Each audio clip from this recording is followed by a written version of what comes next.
Oh, yeah, brother. Right, shalom, shalom. First, I'd like to give all praises unto Yahweh, Ba'asham, Yahweh Shai, Waharakah, Kadash, and double honors to the apostles and elders of Great Millstone. And honors to you brothers out there in the highways and the byways, teaching this word in all sincerity and in truth. And before today at camp, go back to basics, fundamentals, man, the fundamental mentalities that's necessary for this ministry. All right, which first and foremost is humility, man, meekness, right? A lot of the madness you see going on, guys going off and starting up their own camps, and then they start twisting up the scriptures and they start doing madness. All that goes back to pride. You know, they're a bit puffed up, lifted up with pride, and they start going off, right? To avoid all that, you just have to remain humble and understand that you're part of something which is bigger than yourself. It's not about you and your feelings and what you want and your will. And even Yahweh Shai, he embodied that, because when he preached what? According to the will of the Father. He made it clear, like, I come to fulfill my Father's will, meaning the Father was greater than him. And that's Yahweh Shai. But a lot of guys, like this guy, the chief high priest, like this guy, the guerrilla Hebrew, these guys come along and they try and make everything about themselves, and then not the whole world and everything, the scriptures has to bend to their will. It's not supposed to be like that. So we're gonna get the scriptures. Yep. Yeah. Let's get all the scriptures and we'll go into it, man. This is from 1 Peter chapter 5, verse 5. It says, likewise, ye younger, submit yourselves unto the elder.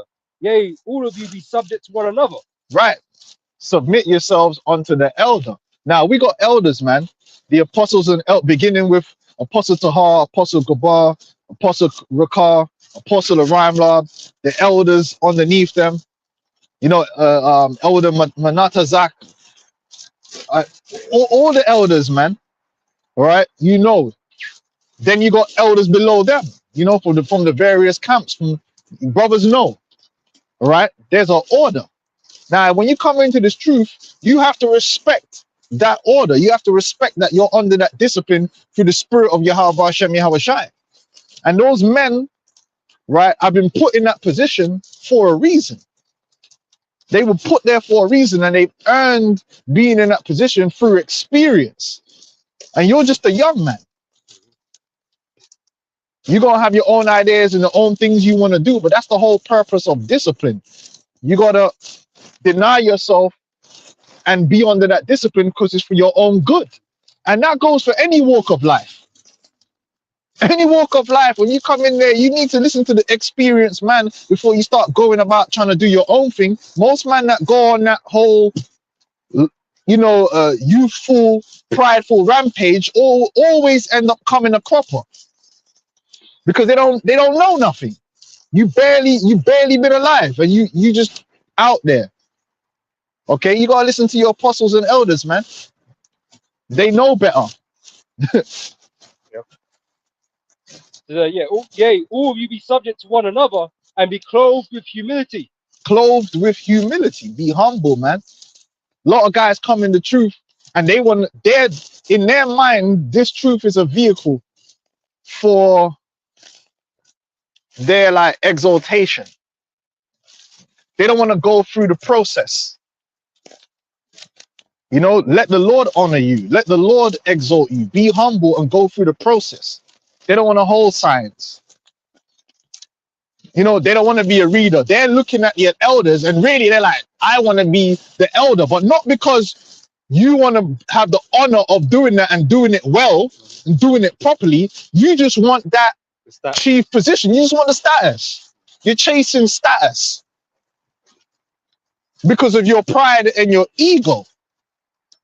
I want to have man look up to me and not knowing that there's a lot that comes with that. There's a responsibility that comes with that. There's a path you have to take to get to that. And that path begins with being humble and getting your head down and doing what you got to do. But guys want to be fast tracked because they want to do their own thing. It don't work. Now all of a sudden, that's why you want to wear fitted caps. So because you like how you look in a fitted cap, Yeah, just fitted. then we got to throw fallout. Then you making up stuff about I'm a Nazarite, that's why I got a ponytail. You start doing goofy shit. Now you want to sell t-shirts with your name on it and have these cool names and you want to seem more credible than the men that are written in the scriptures. You know, how's that supposed to work? You know, if you'd have you ain't never gonna hear us get into a controversy because on the Passover night there was scantily clad women around, because the apostles and elders, they keep us on the discipline so we don't do stupid shit like that. He's wisdom, man. So the ministry can flourish, man. The apostle Gabar taught us about superfluity. You don't need to do extra, because usually when you start doing extra, you get yourself into extra trouble. Doing the extra is a young man's thing. Doing too much is a young man's thing. A man that's experienced never does too much because they know what's enough. The young men are doing too much and they mash themselves up. And like I said, in most walks of life is like that. You get the old head that knows how to train. The young head trying to push it. He don't know, listen, man, you're doing too much. Boom, he gets injured. Why? Because you're doing too much. The old head already knows, listen, you ain't got overtrain. Even I was watching one video with Virgil Hunter, and he was talking when he was training Andre Ward. Andre wanted to just train. His thing was, I gotta be in tip-top condition. He said, listen, you're at the stage in your career now, because he's been there and seen it, where this is enough. He said part of the battle was getting guy to understand, no, we've done enough for the day. We're not going to increase the amount of miles we're doing. We might decrease the time it takes you to do the amount of miles, but we're going to stick to the amount of miles because that's all you need. You need to perform for 30 minutes, not for 2 hours. You doing too much, you overtrain, and your body will break down. Why? Because he's an experienced trainer. He's older. Most times the trainer is an experienced guy. He's been there, he's done that, and he's seen it. The young man ain't been there and done that, so he just wants to come on. For God resisteth the proud and giveth grace to the humble. The Lord ain't dealing with the proud, man. The Lord ain't dealing with you when you get that proud spirit, that selfish, you're the center of the universe spirit. You're that main character syndrome, where you're a star in your own movie, lights, camera, action, and it's all about you. Well, he is, isn't it? The day in the life of it. Yeah. He's a star in his own TV program. You start living out a persona. Well, we don't give a fuck about no. You think I walk around and want people to call me GMS Fair the Most High? That's not my name. I hardly even say my name. Now, the apostle said we should say our name in the video, and then the apostle say that, then yeah, so that people know our names.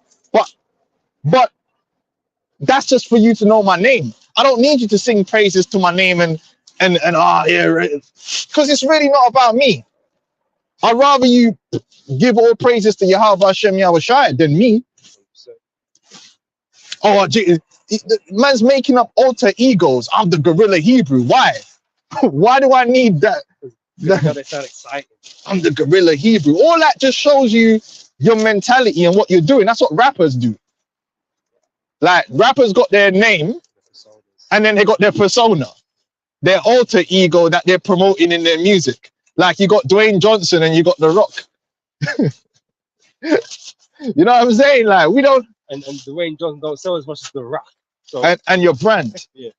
Great Millstone is not a brand for us. This truth isn't about Great Millstone or GMS. That's just a name that's used to identify us, man. But it's not really about that. It's not a brand. Oh, let's stick it on a t-shirt. Yeah. So they like to make merchandise of all of that. Start selling it, start making merchandise and all that kind of stuff.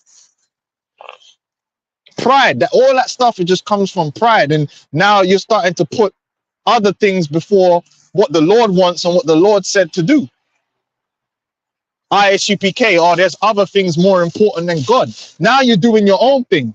You've hijacked the ministry, but you're morphing the ministry through your pride into what you think it should be and what you want to do. So you're not really being led by the Spirit of the Lord. You're not being a servant to the Lord and following instruction. You're doing your own thing. You've gone rogue.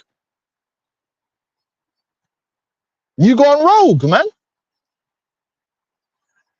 Selling tickets to the Passover and all. What's the point of all that? Verse 6 says, humble yourselves, therefore, under the mighty hand of God, that he may exalt you in due time. The Lord is the one that's going to exalt you in due time, but you got to stay humble and put in the work. And I've seen it, man. Like, you know, brothers don't want you to mention no names, but if you look at the elders that's in Dallas now, the heads of the elders camp, man, they're humble men. And their humility was tested. Not only being humble to the apostles and elders, because listen, you think none of us brothers ain't ever had a stern talking to from the apostles before?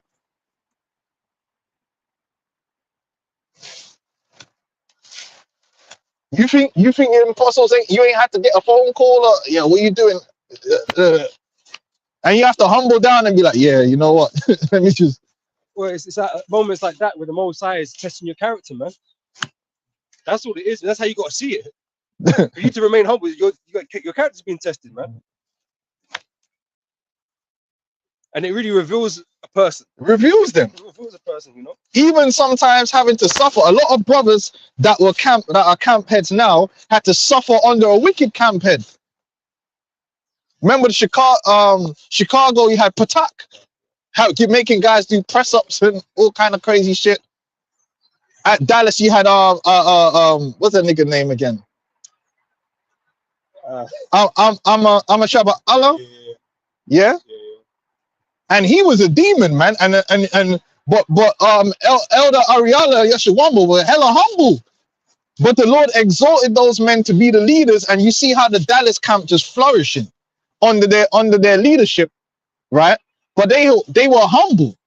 And you might feel like, oh, what those brothers should have done is they should have got together and overthrown him and did this and nah, they let the spirit played it out. That's the point, right? In time, it might not be in your time when you want it done, but the Lord will deal with that situation at some point. Yep. And it's the same issue when we have with King David, or David at the time, and King Saul.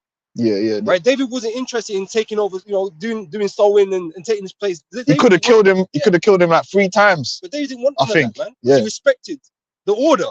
Yeah. Even though King Saul was being wicked. Yeah. He was still the king. The Lord. And he killed the guy that killed Saul. Yeah. Man said, how did this thou not fair to touch the Lord's anointed? That's which right. Shows you a lot about David's mentality, man. It's easy to be humble when you feel you're in the wrong. What about when you feel like you're in the right? Can you still be humble? When you feel aggrieved? And a lot of guys feel aggrieved and then they just throw the scriptures out the window, throw order out the window, everything goes out the window, like Elder Yashawamba says, because they want to get that lick back. Because they feel wronged, because their feelings got hurt. That's not what it's all about. Read that again about you be exalted. This guy want to be chief priest and all that stuff. Man, he's making a mess. Yeah. Back in 1 Peter 5 and verse 6, it says, humble yourselves, therefore, under the mighty hand of the Most High Yahweh, that he may exalt you in due time. The Lord will exalt you in due time according to his pleasure. And even then, the scripture says the more exalted you are, the more humble you got to be, because you still need to be even more humble when you get into that position, so you don't lose your mind and start acting crazy, doing foolishness like some guys did, like Patak, because he was camp leader. They started doing too much, doing the most, power tripping. Always remember that there is one which is in heaven, which is greater than you. There's more than one, actually. I was going to say this, sorry, just before you get that. You know, and you might feel like, you know, you guys feel like this when they, you know, they get to a certain place in their minds, right? The Most High set them up on the left-hand side in the kind of some type of fame, right? So these people thinking, the Lord's with me. Yeah, because they got a bunch of cheerleaders But remember, all I'm gonna say is this: remember what happened to Pharaoh. Pharaoh was raised for that very same purpose, to be dropped down. to be dropped. Yeah, even wicked niggas can have cheerleaders That, you know, that's my point, right? and So sidekicks. you might feel vindicating what you've been doing because you've grown and whatever. But just remember, there's an other side to that. Yep. You know, you've not done things the right way. Nah, man. You know?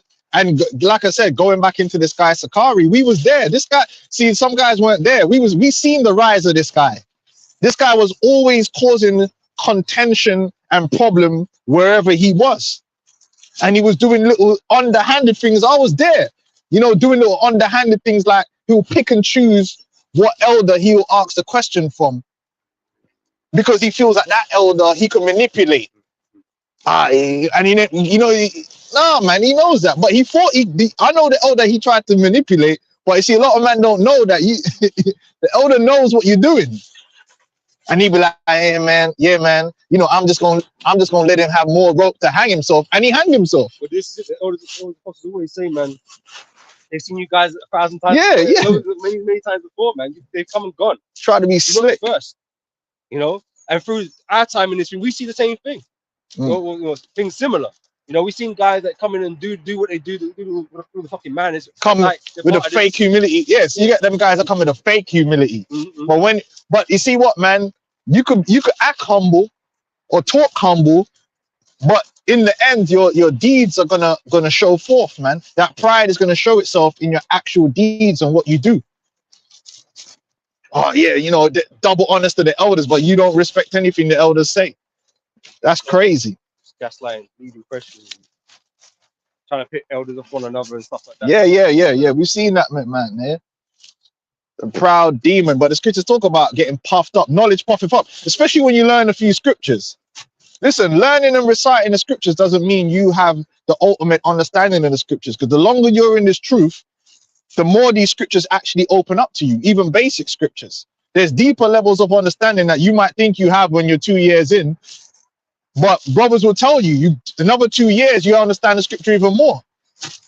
So relax yourself. Anyway, keep going. Let's get more scriptures.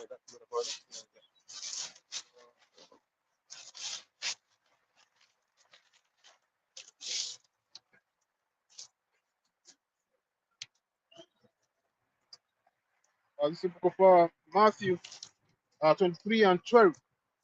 And whosoever shall exalt himself shall be abased. Yeah, you come in this thing and your aim is to exalt yourself, man. Gain followers for yourself and give yourself grand titles. If you think that's what this truth is all about, man, you've already lost.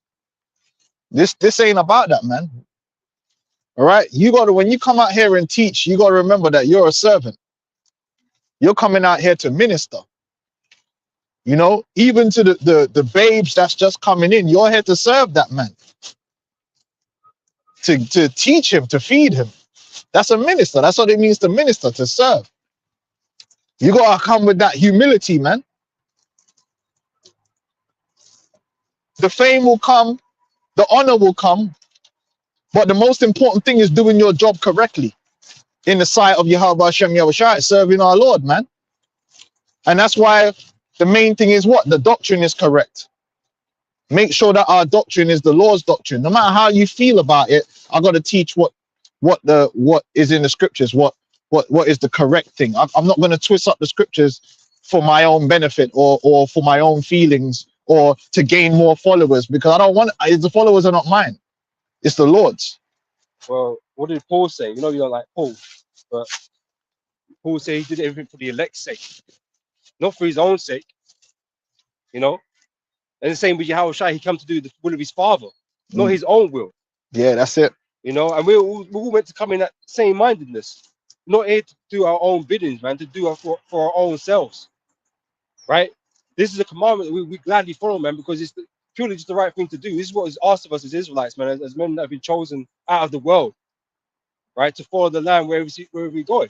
Even the scriptures to humble you, the scripture says what? I have chosen you, you have not chosen me. So the Lord has chosen you to be in this truth, and you should never forget that.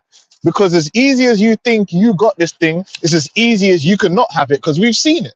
We've seen guys totally bug out. And it's always the proud dudes. This guy Patak, let's go back to this guy Patak here. When I used to watch this guy Patak, this guy was like a super Israelite, man. The man knew all the precept, man, knew all the breakdowns he learned from the elders. Yeah, knew all the breakdowns. He got so proud, he was doing a video one time, and he was so proud in teaching, he was like, if you could prove me wrong, I'll suck your dick. I was like, whoa. I was like, yeah, yo, that's proud, man. What do you mean? Like, what's that all about, man? Because he was getting in his pride, right? And then what happened? He ended up getting ousted. And then over a process of time, he ended up started teaching that black only Israelites, and then he started teaching about heathens could be saved, and all kind of just leaking all over the place. And the Spirit of the Lord ain't with him. So where was all that? I thought he was this mighty guy in the scriptures. Where's Amashaba Allah at? He was a mighty man in the scriptures. Nah. Whatever he had, the Lord just took it away from him, man. It's Romans 11 verse 7. Says, what then? Israel have not obtained that which he seeketh for, but the election have obtained it, and the rest were blinded. According as it is written, God have given them the spirit of slumber eyes, that they should not see, and ears that they should not hear unto this day. And David saith, let their table be made a snare. Right? So they were once proficient in the scriptures, man. Yep. One time proficient, but the Lord decided, look, man, I don't want this guy. He's proud. You know, because many are called and few are chosen. You know, when the Most High called many guys into this thing, and they thought they were the shit, obviously. And that's why I resisted the proud. And now hold on, the chief priest. I gotta do it, man. Get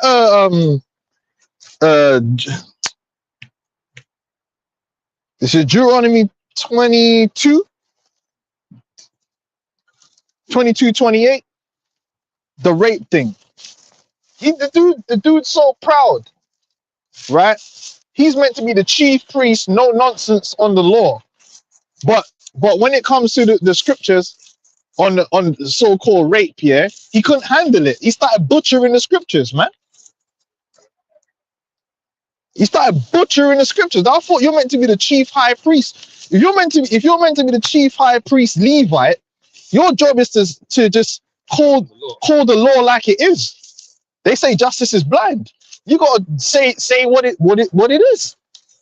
Not try and try and bend the law and try and twist it around to suit people's sentimentalities. The law is the law. Is black and white. Listen. See with Zara, you got that soft spot for women. You know what's going on? So we ain't staying true to the scriptures. So how are you just miss the law? Well, you didn't break that down, right? Can we get that? Is it right, Deuteronomy? Yeah. Let's get that. Deuteronomy, I mean 22 and 28. If a man find a damsel that is a virgin, right? If a man find a damsel which is a virgin, meaning not been with no man. Okay, go on. Which is not betrothed. Right. Why does it say not betrothed? Because basically a betrothal and a marriage are considered the same in the eyes of the law. It's a contract. So if a woman is, if you lay with a woman that's betrothed, yeah, that's adultery the same way. If they had consummated the marriage, you've broken an oath there, a contract, which is punishable by death according to the law. Now we're not in the time of meting out corporal punishment. We're not in that time of running around putting people to death. I'm just saying that's what's in the law, right? That's what you do. So when you see these movies like Coming to America, when the woman's engaged and the whole movie is about my man coming in and basically stealing a man's betrothed, that's wicked. And they do that in movies a lot. That's a whole system they set up in movies. And then what they'll do is they'll purposely try and make the guy that she's marrying look like an asshole to justify what he's doing. Nothing can justify. But that's not justified. Doesn't matter where the guy is. You know, the guy with the jerry curls and all that.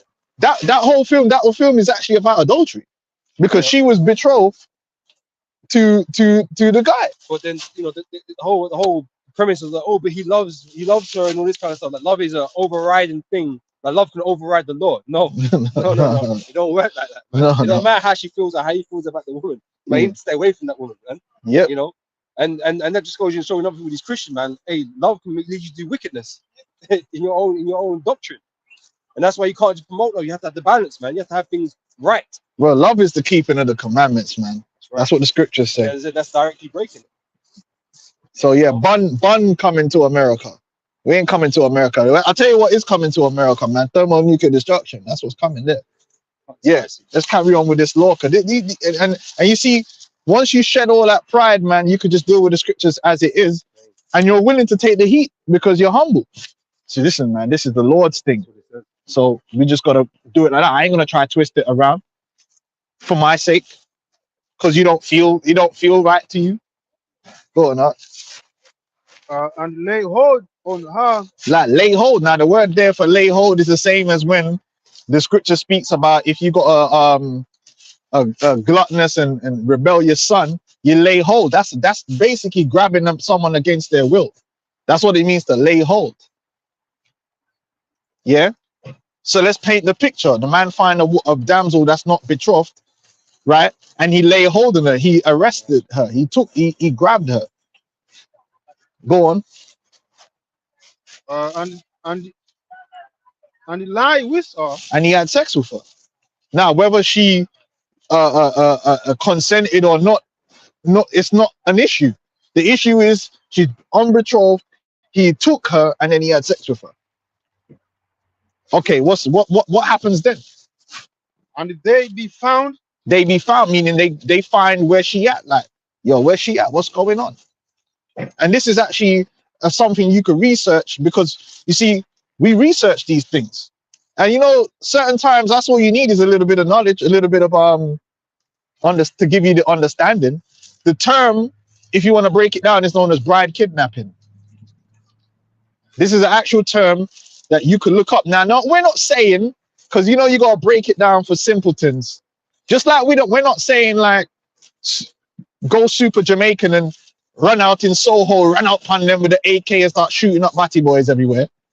It's funny that it ain't funny. If I bring out the scriptures about the Matty man them for dead, yeah, no one jumps up and says, oh, because you know automatically we're not teaching you to go down Soho where all them flaming man are and just run out on man with a zombie knife and start chopping them up. And that goes without saying that when we read the law, we're telling you it's wrong.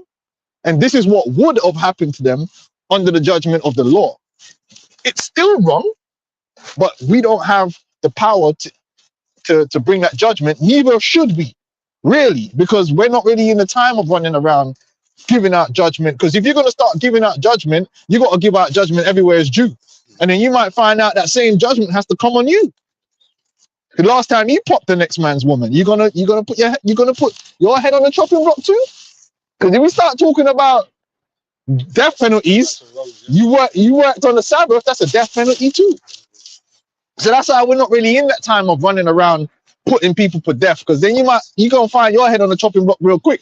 However, we got to say what it is. If it's wrong, it's wrong. Just accept that. But when it comes to this, it's GMS, they're running around doing that. So how can they not accuse us for running around killing gay people then? We're not, we're not doing that, right? This is known as an ancient thing. You have to have knowledge. Don't be ignorant. This is called bride kidnapping. What's bride kidnapping? A man would go and basically take a woman with intent on marrying her. The intent was marriage. That was the intent. Because for whatever reason, man might be in a situation where maybe his family is unsavory or whatever the situation may be, and he might lose his mind or whatever, and he just goes and takes the woman because she was just out there unprotected, and that happens. And let's really talk about this in reality. You know, sometimes you have to not be sensational. Do you really think here in the ancient world that's how every man got a wife? They were just running around grabbing up. So you think like you went into an Israelite village, yeah, there's some woman there at the well in the middle of the village, and you could just run up and run off with her, yeah, and then all her brothers and her cousins are just gonna stand there like, yo, what's going on over there? Oh, he's just grabbing up my cousin. Bro, mans are gonna be onto you like, yo, but What are you doing? And bearing in mind, they all know each other in the same village or what. Yeah, if it was a case of that was just what everyone was running around doing it, then why were man even paying prostitutes then? Like, why are you paying them? Like, just go grab her up and do your thing in it, and then so that just shows you these dudes' mentality. Yeah, they just go a little bit too much with it. All it's saying is you had situations where maybe a guy couldn't get a wife or whatever, and they decided to do that. They decided to force the issue. Well, if that happened, That's how you do it. this is how you deal with it. We're not saying this is what you have to do. This is a difference. This is what you. Yeah, because all of us have got women, right? None of us had to go do that. We're not saying this is what you. Oh, GMS a rapist. Bro, relax yourself. No one ain't telling you that's what I want to do, or yeah, that's what I really want to do. I lay in bed all night thinking about just running up on a random gal and just no, bro. But you see, when you're thinking about this scripture, you're thinking about what's that thing called? Crime investigations, special crimes investigation units. Like, no, that's not what this is talking about. This is talking about bride kidnapping. This was dudes taking a woman for the purpose of marriage. All right, going up. Stu's been living in the West for too long.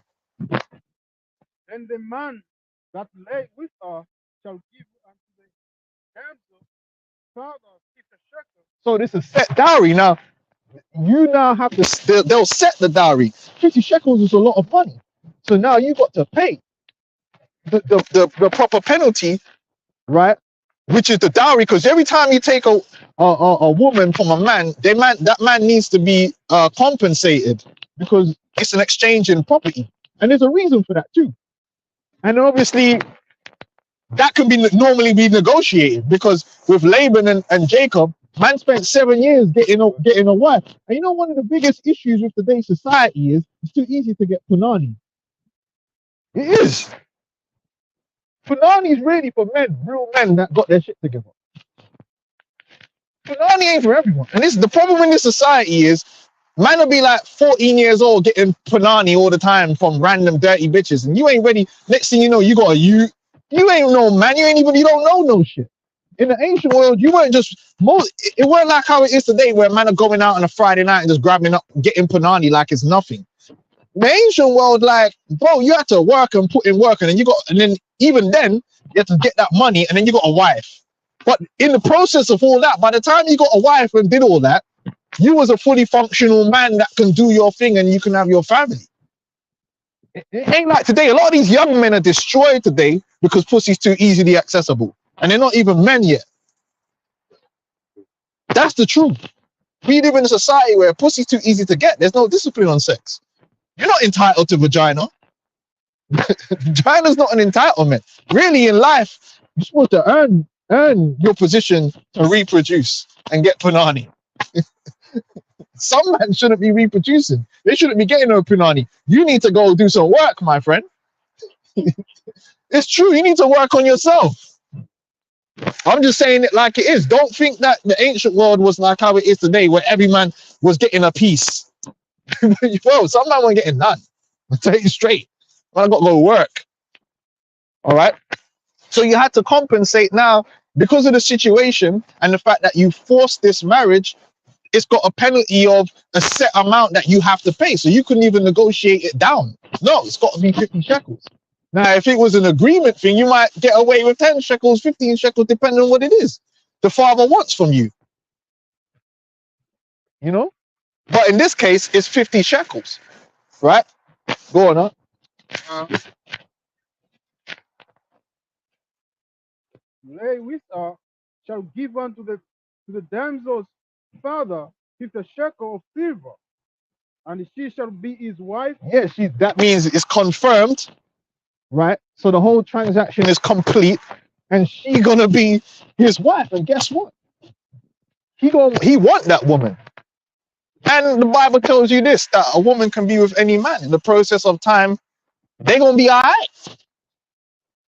And one thing you do know is, if he went through all that, he wanted it. And the reality is, women want men that want them.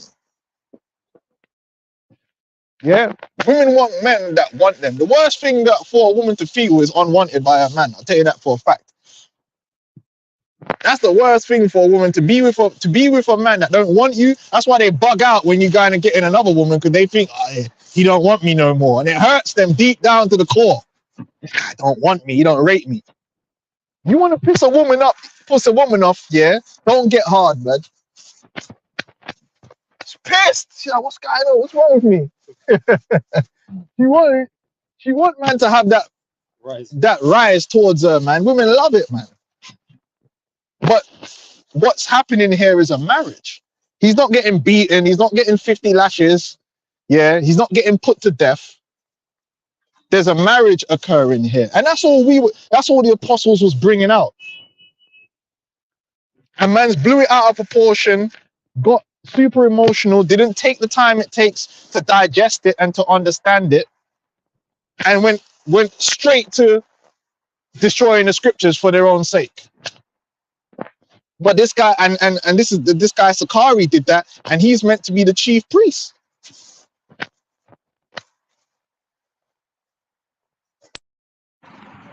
Right? He's meant to be the chief priest. Well, why didn't he break it down in the scriptures? And even Polite broke it down to him. And he's a demon. Yeah. Oh, it's and we're not teaching people to go do that. First of all, even in the scriptures, the most of the way that man's got wives in the scriptures was either through a betrothal, an engagement, or they enticed the maid. There's not that many occurrences in the scriptures of a man just going and doing that. Only with the Benjamites you really hear. It wasn't something that was done all the time. And 50 shekels is a lot of money on top of that. What did Jacob do? Did Jacob just go on and grab up and duck out with her? No, man said, listen, and then he made an agreement and did 7 years to get one wife. These times, man are going out there in a club and getting a girl for a shot. Then another 7 years all that to get another one. You think like, Jacob didn't really want to do that, all of that, but that was the deal. That was the deal, right? If he had the option to just take Geller and duck out, he could, but that was his uncle. You know what I'm saying? It's his uncle, bro. So like, do that. You know, sometimes you gotta put life into a real life situation. Like if you was really in a village like that, living with everyone, is that really the best course of action that you would take? No, but it could happen that someone decided to do that, and if it did, there's a law there to make sure that things don't get out of hand and get mashed up out of proportion. And that's because actually, man, don't want to go mad for that, you know. Yeah. And that's why man would disappear for a while. But this is the thing, because the father would be angry. Someone's gonna be angry. Yeah, someone's no doubt. Someone's gonna say, "Oh yeah, that's what we want to happen to our daughters or whatever." Some man's gonna be angry, innit? You're gonna be angry. But the scripture say, "Keep a sure watch." But this law prevents you from doing wickedness. Because if you got the guy in your hands now, you might want to put him to death because most guys react that way. Yeah, right? But that's what the man said. Oh, what would you? Man was in the barber shop. Man, yeah, I'd kill him. But that would be murder then. Now your head's on the block too. Now your head's on the block because you're not following the law. You know? So this is why it's there to keep order and keep peace. There's a structure there. If this event occurs, this is how we're going to deal with it. You know? Yeah, remember that more time we lived in. Because you think about this, because you know what happens in the different areas of England, you have these family beefs, innit? Yeah. And it just gets way out of proportion, and people dying left, right. A lot of the law is about making sure that doesn't happen. That's why you got the whole thing of if one person murders someone on the other side, you're supposed to deliver them up and all that stuff. And you got the avenger of blood and all that, so that things don't get out of control and out of proportion, man. But these guys don't remember. We lived communal, man. You knew all the men around you, man. Like and like I said, man, you protect your women, man. Within the confines, they'll always be around men that you know. It's not like today. And another thing is, even today, right, women face a lot of so-called sexual assaults because they're just out there. They're out there in strange situations, unprotected around strange men. It weren't so long ago that women didn't go nowhere unless there was a family member or close family friend there. It weren't until women's liberation where violence against women, especially sexual violence, went off the charts because serial killers traditionally targeted prostitutes because prostitutes were the only women that no one gives a fuck, no one ain't looking for. Jack the Ripper. Like even now, a lot of serial killers target prostitutes. Filthy whore. You know why? Because they're prostitutes out there all time at night. No one don't care about them. No one ain't got no thing. But a man's wife back in the day wouldn't just be out in a place where it wasn't people they know. Now, since women's liberation, women started going there and going here and end up on the other side of London. No one. They know one person in the whole place. Totally unprotected. Coming home alone, drunk. Yeah, the predators have a field day with them situations. You're getting banged in outside next to the bins. Ain't nobody there to help you. No one's that concerned about you. Because naturally, when you're around men that know you, you're gonna be under a certain level of protection because they're gonna be looking at you like, okay, she over there. She alright. Oh no. Oh, I'm gonna go. No. You ain't going home alone. That's how it is. It's the reality. But these guys don't live in reality. They live in their own little emotional realm, man, because they're in their own Marvel universe. Anyway, is there more on that? And this is just an example of his pride.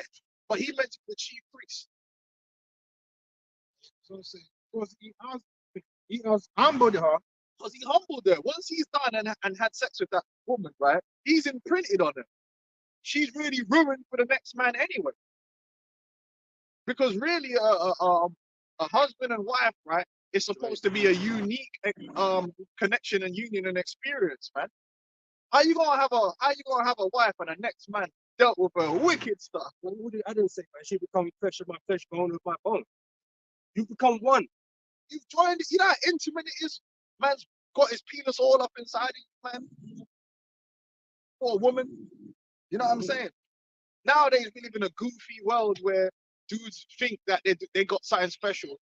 How you got something special when enough man had been sweating all over your woman, like had her all the way open, flipping, jamming her fucking head down into the damn thing and ramming her through with no remorse, yeah? She done been through all that and you think you're special or she has some special connection.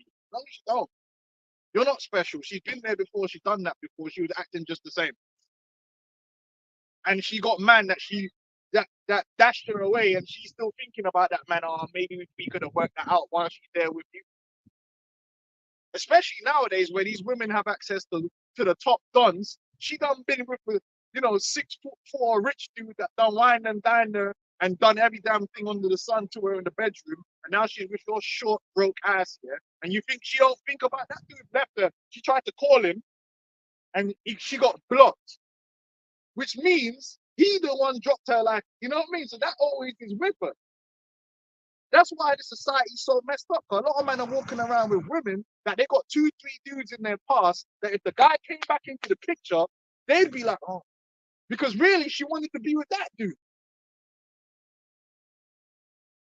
That's fucked up. You ain't supposed to have no wife and she don't have that experience, blood. She's supposed to know you. So you the man. She don't know no better. She don't know nobody else, man. But that's whorism for you. So once the man done humbled her, it's better for her, better for everyone if you just sort the marriage out and let it be done. Make an honest woman of her.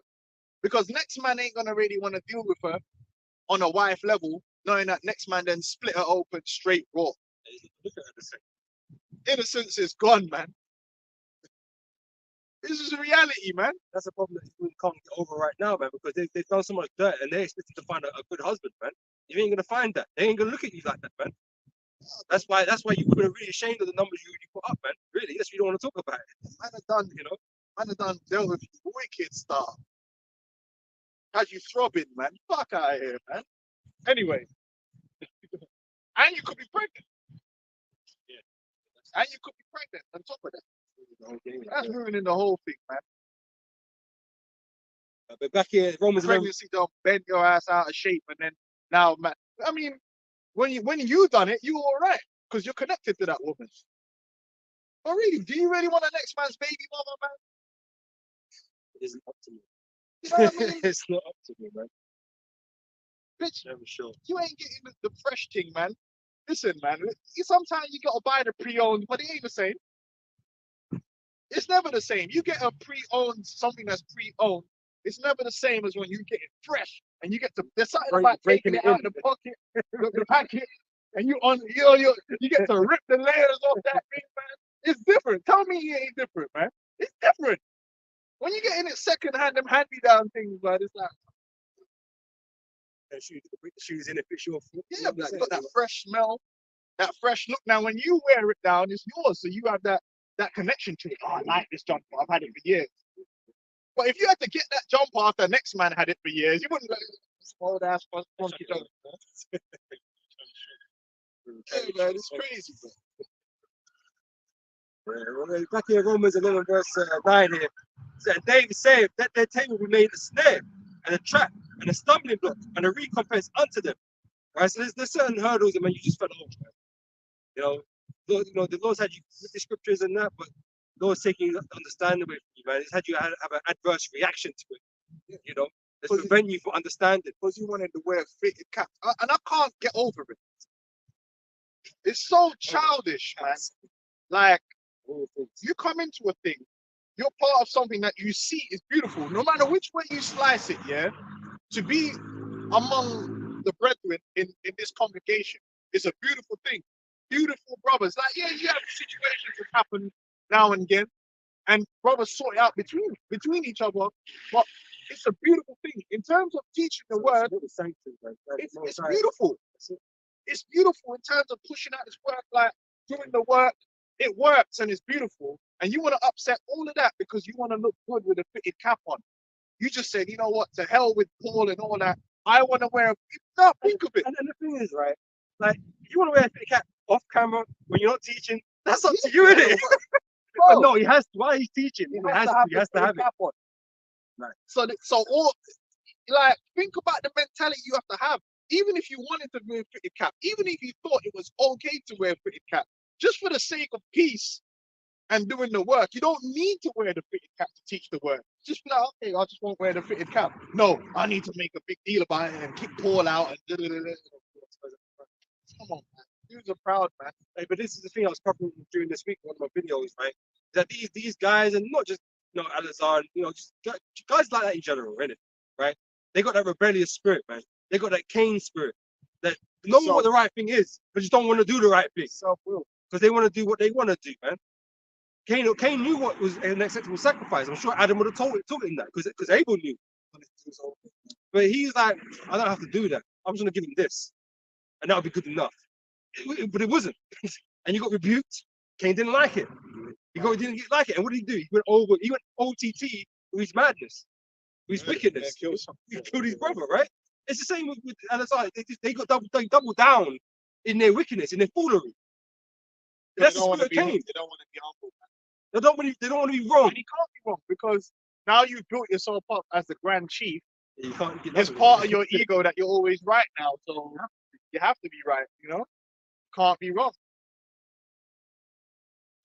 I could be wrong. I've been wrong a lot, man, in my life. Hey, life has broke me down, man. I could be wrong. And that keeps us humble. You know what I mean? Being wrong keeps you humble.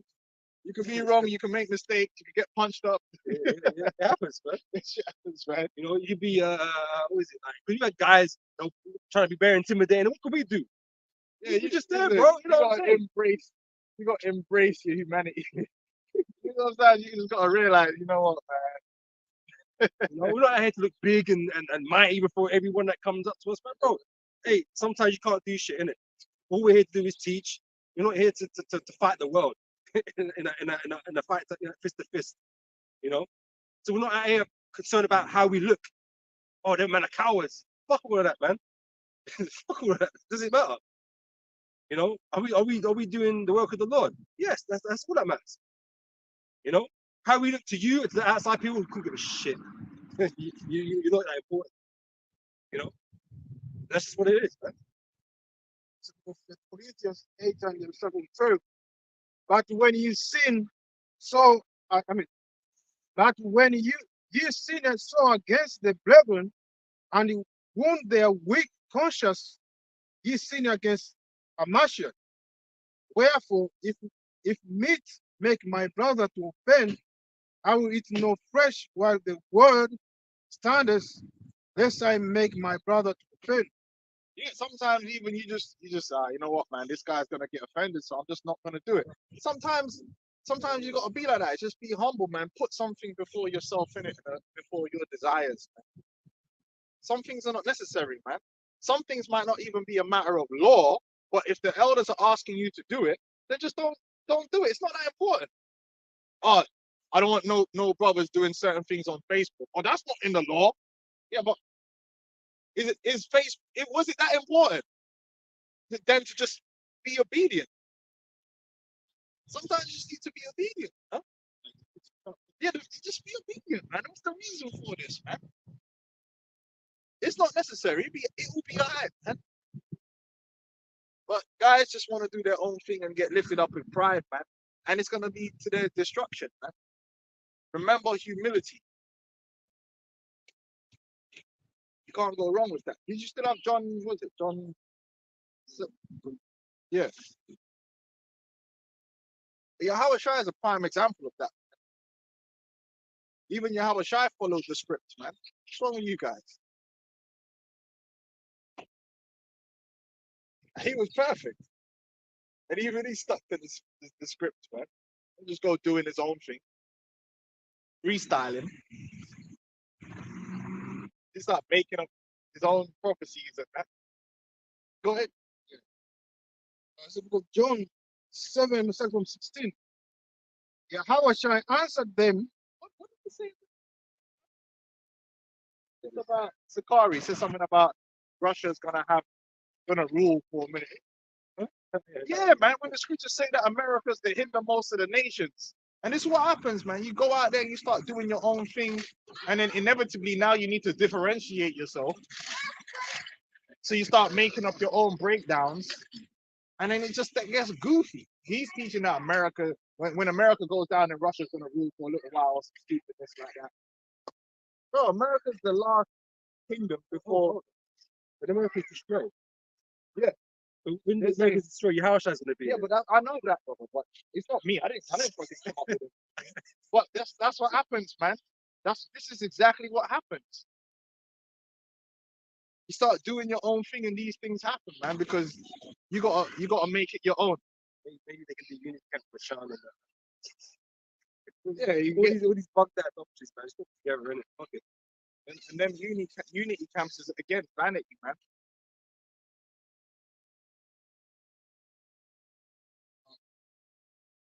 Going out there trying to get validation.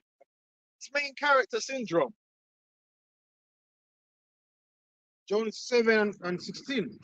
Yahweh Shai answered them and said, my doctrine is not mine, but is that sent me. Right. Yahweh Shai himself is like, listen, man, this ain't my doctrine. This is the doctrine of my Father. I'm here to deliver. And so we gotta have that same humble spirit. That this ain't my doctrine. So you have to be particular about it. It means something. It existed before you and it's gonna exist after you. I'm gonna say it that way. You're part of something which is greater and bigger than yourself, way bigger than you. This truth is bigger than me as an individual, as a person.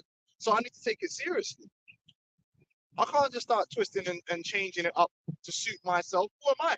Before I was born, before I was, from the beginning, this thing was set in place. This is the gravity of what you sign up for, you choose to be a part of, man. You got to put that first and not yourself.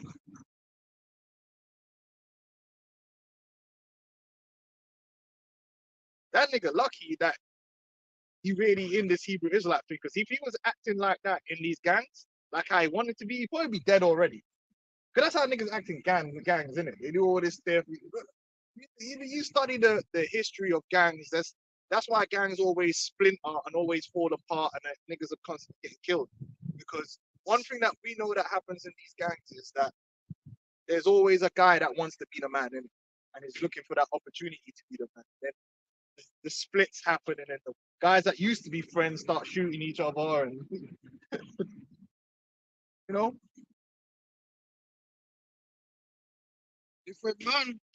If any man will do his will, he shall know of the doctrine. Right, if any man shall do his will, you got to submit yourself that I'm coming into this truth to do the will of Yahweh Hashem Yahweh Shai. I'm coming to serve. I'm not really coming into truth to be served. yeah, we are Israelites and we're going to rule in the kingdom and that's part of our faith. But when you come into this ministry, you come into this ministry to be a servant, to serve Yahweh Shai, right? And to minister unto your brethren. You know, you're sacrificing your time. Yeah, the scripture says give diligence to make your calling and election sure. But for instance, being here right now is a great benefit to others to teach this word. So 1 Corinthians chapter 10, verse 3 it says, even as I please all men in all things, not seeking my own profit, but the profit of many, that they may be saved. Not seeking my own profit. That's a beautiful scripture. Read that again. That's a beautiful scripture. And that's humility, not seeking my own, but you really out here selflessly for others, man. And that's why this scripture calls this the labor of love. Because you really out here serving the Lord and teaching the word to the best of your ability to its perfection for the perfecting of the saints, to benefit others. And not just here because I want man to call me elder and I want man to give me all this acclaim and I want to do this and I do that. Nah, no. You shouldn't even be thinking that way. You should be excited to just do the breakdown and do it right and do it properly. And if you make a mistake, you should be, oh, fine. Hey, the water Yahweh should make sure I corrected me so I can do it right. Because this is your work. It needs to be done properly. It's like if you're building you're part of it, because this is what we're doing. This is the greatest construction there's ever been on the face of the planet Earth. You're part of something that is going to be eternal, which is the kingdom of heaven, and it needs to be built correctly. You know, 1 second, it needs to be built correctly, right? So imagine you were building a castle, but you're putting the bricks in wrong, and a man come and tell you, oh, you put that brick in wrong. That whole structure is not going to be right, man. What are you meant to do? Oh, no, F you, man. I'm going to do it the way I want to do it. No, you should be like, rah, you're right.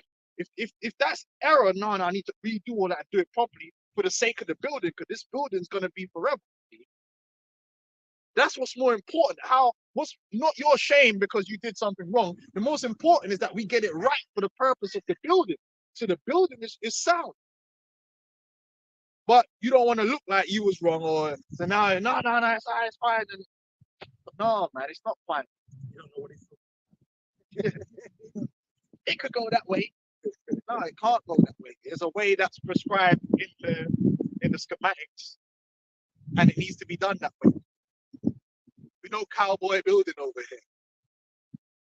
But what about my reputation? Yeah, well, bro, you can't hide your reputation.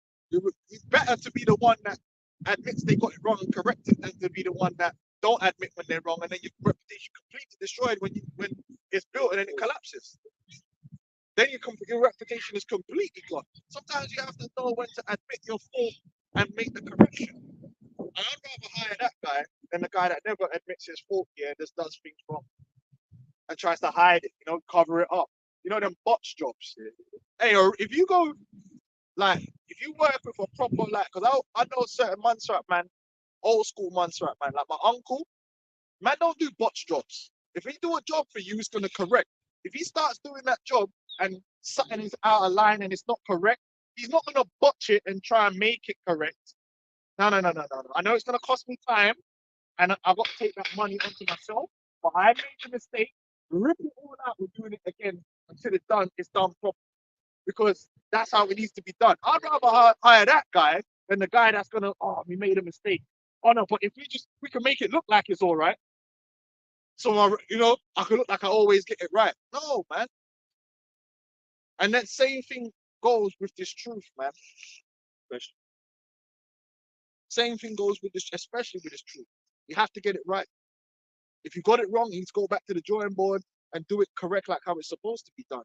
There's no shame in it.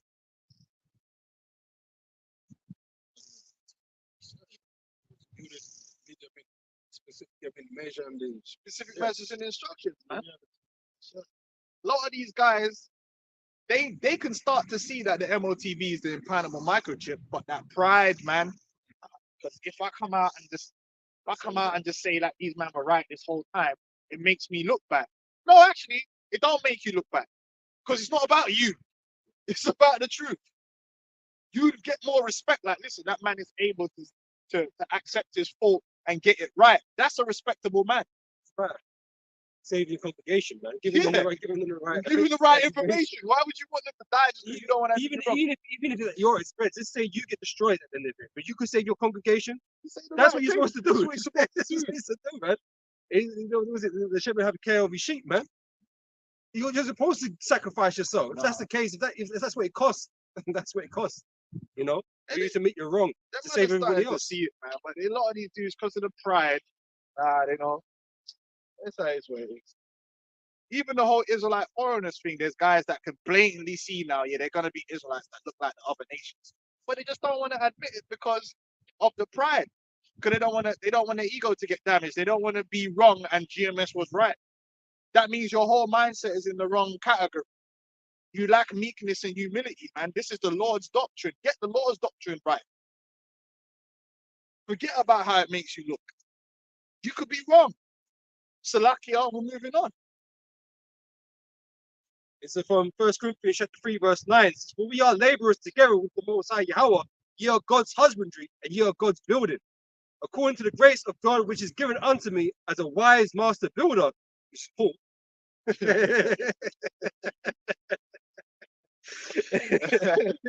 Yeah.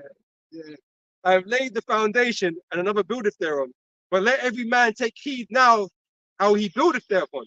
With no bullshit, which is superfluity and trying to do too much, man. Stick to the schematics, man. Stick to the procedures that's been working. Don't add on to it, man. The apostles told us, listen, we're not even gonna have no grand, too many camps linking up and doing all these Passover, man, because it turns into too much pageantry. No, we're just gonna have small, humble Passovers. Okay. And it ain't done no disservice to us. What's the problem with that? You guys like to watch parties? Yeah, well, you know what it is. You can have that grand party, and then you can have all bare man, you know, paws sucking you off, man, and praising you like Nate. You can have all the man, oh, you riding on your horse, and the great Nate, and the old man just praising you up and then sucking you off, man. Get a couple extra wives off that too. That's really what it's all about. So, for other foundation can no man lay, then that is laid, which is Yahweh Shai Mashiach. Yeah, you are not the star. Yeah, how was that? Let's get that in Numbers 24. The star shall rise out of Jacob. Yahweh Shai is the protagonist. He actually. Hold on, let's say, if you finished on this. No. Okay, let's finish this, then we'll get that. Then we'll get the point of who the star of the show is. You're not the fucking star, man. You're not the protagonist in this movie. You're like supporting acts. Way down there. You know what I mean? Way down there. The stars. You're not, you know what I mean? You're not the one the camera's following all the time, bro. You're in and out of the scene. You know, Verse 12. Now, if any man build upon this foundation gold, silver, precious stones, wood, hay, stubble, every man's work shall be made manifest, for they shall declare it, because it shall be revealed by fire, and the fire shall try every man's work of what sort it is. And if any man's work abide which he hath built thereupon, he shall receive a reward. And if any man's work shall be burned, he shall suffer loss, but he himself shall be saved, yet so as by fire. Know ye not that ye are the temple of God, and that the Spirit of God dwelleth in you? And if any man defile the temple of God, him shall God destroy. how do you defile the temple? By teaching erroneously, by not doing the correct doctrine and not doing this thing the right way. That's how you defile the temple. Now, if you teach a guy the right way and they ain't right and they get destroyed, that was on them because you taught them the right way. You showed them the right way and they didn't take heed. Like you, Sakari, you were taught the right way, but you went away from that way. So if you get destroyed, it's not on the apostles and elders. It's not on them. That's on you, because they tried to teach you the correct way and put you up on game. Same way you should listen to a man like Elder Yashua. Oh, you call him Zombie Wamba, man. You, bro, like, and then another thing, you show your true colors because you hate the men that's still in Great Millstone that show that level of humility. And you trying to be like, ah, they little niggas. So basically, what you're trying to say, and this is really, and the man that's with him, yeah, don't even realize he's actually shitting on him. His mentality, if you're not the head guy, you're really a little nigga. If you really break it down, that's really what he's trying to show you. And you guys at Hakar, which is the perfect sidekick, he's Robin. Basically, Sakari only can be Batman. He's a main character, and he's letting you know that. What did he say? Oh, all you niggas under Tahara, little niggas. So what he's basically saying there is, if you subject yourself in the order under someone else, you're not really no one. You're nobody. You can be derogatory towards that person. So he obviously felt that way, being underneath You don't someone. want to be underneath no one. That's why he's the chief priest and he's running his own thing. Unverified. And so then how does he look at the guys that's underneath? They're little niggas. That's his mentality. Because he has to be the main guy. He has to be the center of attention. He has to be the star of the show. And you can see that that's who he is. His main character syndrome. And these guys will sit there clapping. It's like, hold on. They can't see the psychology of that. He only respects in certain degrees Elder Tahar because he's at the top. But all them other man that's not the top dons, yeah, don't worry about them, man. Don't worry about them. Bro, that shows your mentality. But that's all right. I'm fine being a little nigga if that's what you want to call it. As long as I make it on that chariot, I'm not really too bothered about what you're bothered about, trying to be the man. There's already the man. His name's Yahweh Shai. He's the man. Surah 13 and 20. As the proud hate humility, right? That's what he is. The reason he really don't like Elder Yashawamba is because Elder Yashawamba is humble, man. And he's playing his role within the body, and he does it with humility, man. They're one of the most humble brothers you can ever meet is Elder Yashawamba, man. And to call him Zombie Wamba, why? Because he's always there to lay down that correction, involved in certain councils and doing the job that is given to him of the Lord under the elders, man. And because he plays that position and he ain't there to just defend himself and act like a damn child, and that's why he's disrespecting that man, because he's not acting like you, but he puts you to shame. He puts you to shame, man, because you're just a bad kid, man, a rebellious youth, man. I'm trying to think of a movie character that represents him, man, and I will think of one. Just one of them rebellious dons that couldn't play his role. Loki. It's like Loki, he's Loki, man. I just wanted the throne, you know what I mean? Doing too much. Don't be like that, man. Do not be like that, man. Humble yourself. That man, a little niggas. And like I said, you can call me a little nigga. I'm not even going to be hurt by that because what you're trying to do is attack our egos. But I don't care. I know I couldn't be in the position of the apostles and elders. I'm not even the leader of my camp, and that's getting me stressed, man. And when you got to do with Jake, it's stress, man. And even Moses said, like, when he had to be the leader of all Israel, he said, he said to the Most High, kill me. Because niggas like that, they want the prestige. They don't really want to deal with the actual responsibility that comes with that. Everybody wants to be king, but they don't want the responsibilities that come with being king. They just want the perks. Just like these funky ass women. All these women today want to be wives to rich, high value men. But then when you ask them, well, what's your responsibilities in that? They ain't got none. They just want the perks. That's not how life works. They want to do like the mafia. You know, the mafia, like the way they make their money is they get put on the salary, but they don't do that. I was watching a video, like if you watch Sopranos, that's how they do. They'll get put on the books for the company as a consultant. And they get like a salary. It's a wait, that's how they're getting their money, so their legal money. But they're not actually doing anything in the company. It's a hustle. That's what these people want to do. They want to get all the benefits, the prestige and the status, But when it comes to the nitty gritty and the responsibility that comes with it, they don't want it. Can you imagine all the stuff the apostles have to deal with? I can see that. I'm like, boy, man, So many camps. that's a lot, man. That's a lot. You know what I mean? I'm cool where I'm at, man. Let me just try and get this right. We do some sit down. You know what I mean?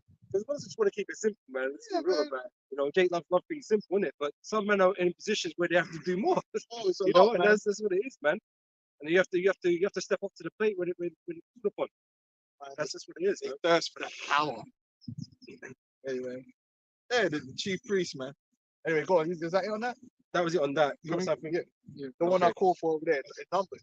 Yeah, Yahweh Shai is the star of the show, man. Never forget that. He made the sacrifice for everyone, including you. This is his. Right, but you don't want to acknowledge him as Oh, as that's your why Lord. they say they don't want to worship Yahweh Shai. Yo, these niggas is crazy, bro. Yeah, he really is the main character. He's the main character. Really is That's the what main he is. His main character is this new generation, and he's not the only one. The whole entire internet is in it's this narcissistic. I'm the main character in my own story. That's all over the internet. That's why they're all over there taking pictures of themselves and videoing themselves, and they're never self-aware. They always have a perfect view of themselves or trying to portray a perfect view of themselves online like they are in a movie. Trying to seek that validation. It's just a weirdo culture, and he's part of that. I'm the guerrilla Hebrew. I'm the chief priest. I'm a Levite. And it's like taking it too far. Like, bro, chill.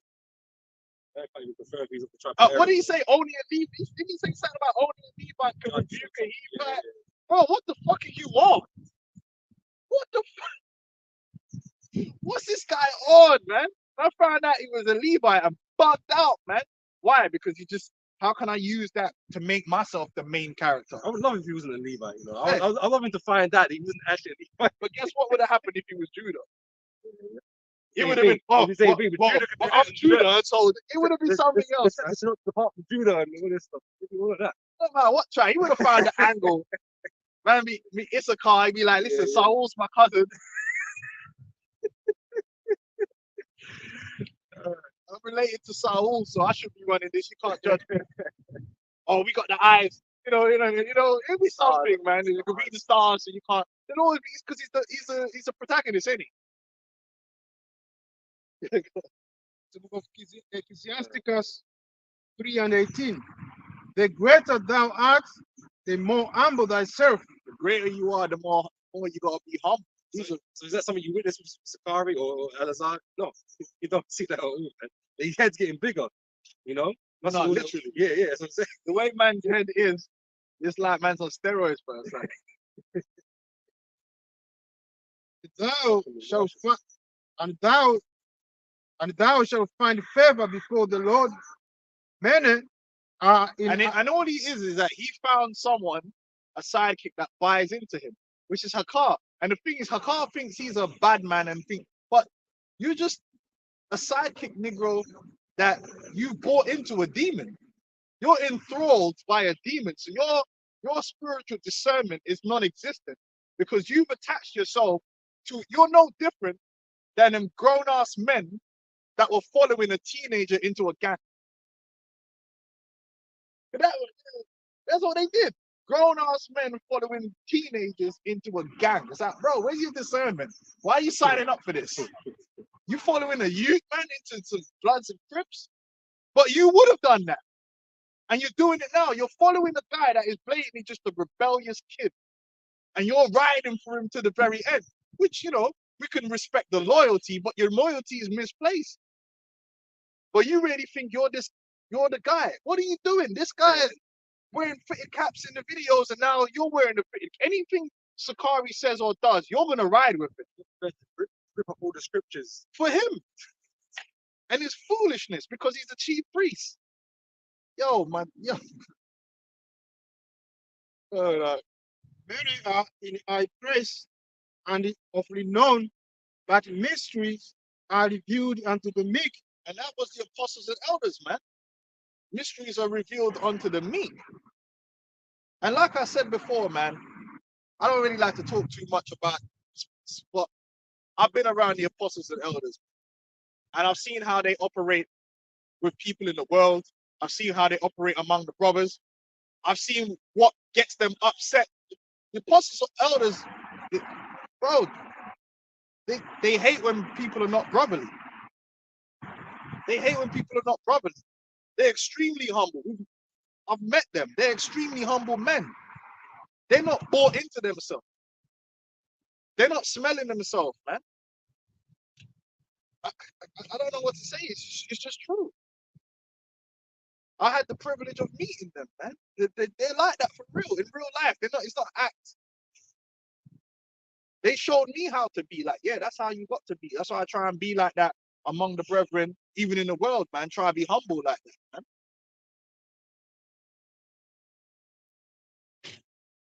Go on, For the power of the Lord is great, and he is honored of the lowly. He's honored of the lowly, man. The Lord is dealing with the lowly, those who have that mentality, like they're just here to serve and do their thing, and then the Lord will raise them up. And like I said, there's lots of guys that are camp leaders now that they weren't always camp leaders. And brothers have been through things, man. I don't want to mention no names, but there's been brothers that's been suspended or been through certain things, and they humbled themselves and kept their head down, and they're like chief men in the ministry right now because they're humble. They didn't bug out. They didn't, man, just do what I got to do. And then in due time, the Lord will justify you and put you in a position that's worthy of you. Go on. Number 24, I'm start from, straight to the point 17. I shall see him, but not now. They must be talking about Al-Azhar. Fucking dude's a monster, man. His ego is out of control. And he ain't the only one. Nate's got that same thing going on. Nate's got that same thing going on. That's why he's riding around on the horses and all that stuff. Right? Johanna had that same thing going on. Proud dudes, man. Come on, but Humphrey took it to the highest level. To the highest level there could be. Another guy that took the so-called Elder Ricard, GOCC. He's just proud dude.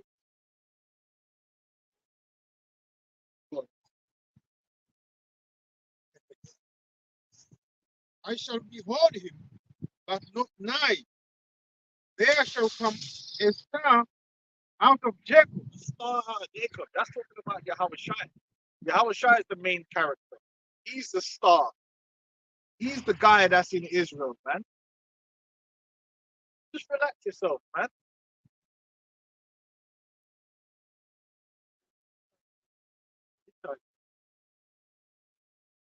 Downplay his involvement in all of this, man.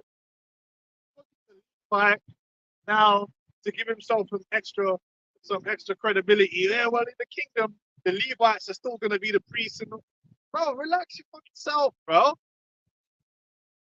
Say you shall be a kingdom of priests. That means all the But that's tribes. because he's a Levite. Now, if he weren't a Levite, I guarantee he would be saying all that. It's just that's what main character syndrome does. You try and morph the whole world delusionary, so it's all about you. To put yourself as the main guy, you're the main one. It don't work like that, man. It don't work like that at all. Sometimes you gotta take a back seat, man.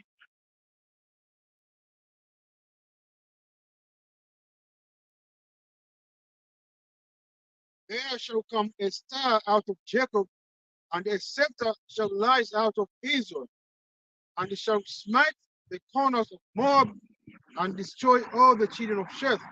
Yeah, that's Yahweh Shai. Can we get Colossians 1? No, Yahweh Shai is the firstborn of every creature. Like it's all about Yahweh Shai, man. It's just bigger than I can keep saying it. This thing is bigger than you. Yeah, your salvation is important, but remember that this ministry is still bigger than you. there's an element of selflessness, self-sacrifice that comes with being in this truth. That comes with being part of a body.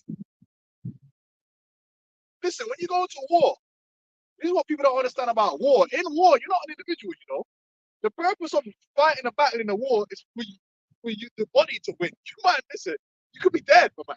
Like, the reality of war is certain times, man, had to throw bodies in there, and you weren't going to make it out, but it was necessary for you to get a chop a man down and get chopped down for the whole man to win. You weren't going home, and you had to be ready to know that, listen, if I die today, that's not okay.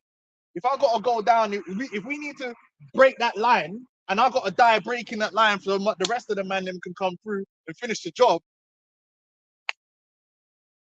Selflessness. That's how it is in war. War isn't a bunch of selfish individuals. You can't win a war like that because nobody then wants to take the risk. You go, let him go forward first because they can't serve their own interest, man. Because it was their own interest, they wouldn't go.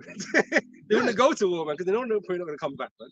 That's the reality of war. Listen, when you're a general, you gotta do. You know that, like, certain of your man ain't gonna make to do that. Whatever to take that fortress. Certain of your men are gonna have to die to take that fortress. And the man them know what. So are those guys losers because they died in the midst of the victory? No, they're still winners. They sacrificed themselves for the good of everyone. They just say, hold on, man, you go do that. Nah, fuck that, man. I'm the one that's capable. I'm gonna go get put in that work here, and if I die, I die, man. There's an element of selflessness. What about the guys that couldn't come? You're fighting for them too. The old, the sick. You might be fighting for other men. You might have no kids, other men's families, man. There's a selflessness that comes with being part of something. That's why the scriptures speak about loving thy brother as thyself. There is a selfless aspect. Even in the scriptures with Yahweh Shai, doesn't it speak about when he washed the apostles' feet? To show them, like, this is how I want you to be amongst each other. There's a selflessness. Even if you're a ruler or you're a camp leader, there's a certain element of you're serving the guys that you're meant to be ruling over.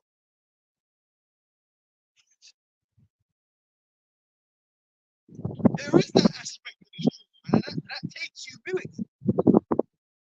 Guys don't think about that. The only thing they want to think about is the fact that they're up there and being the Don, the main character. There's a lot more to this, man. What up?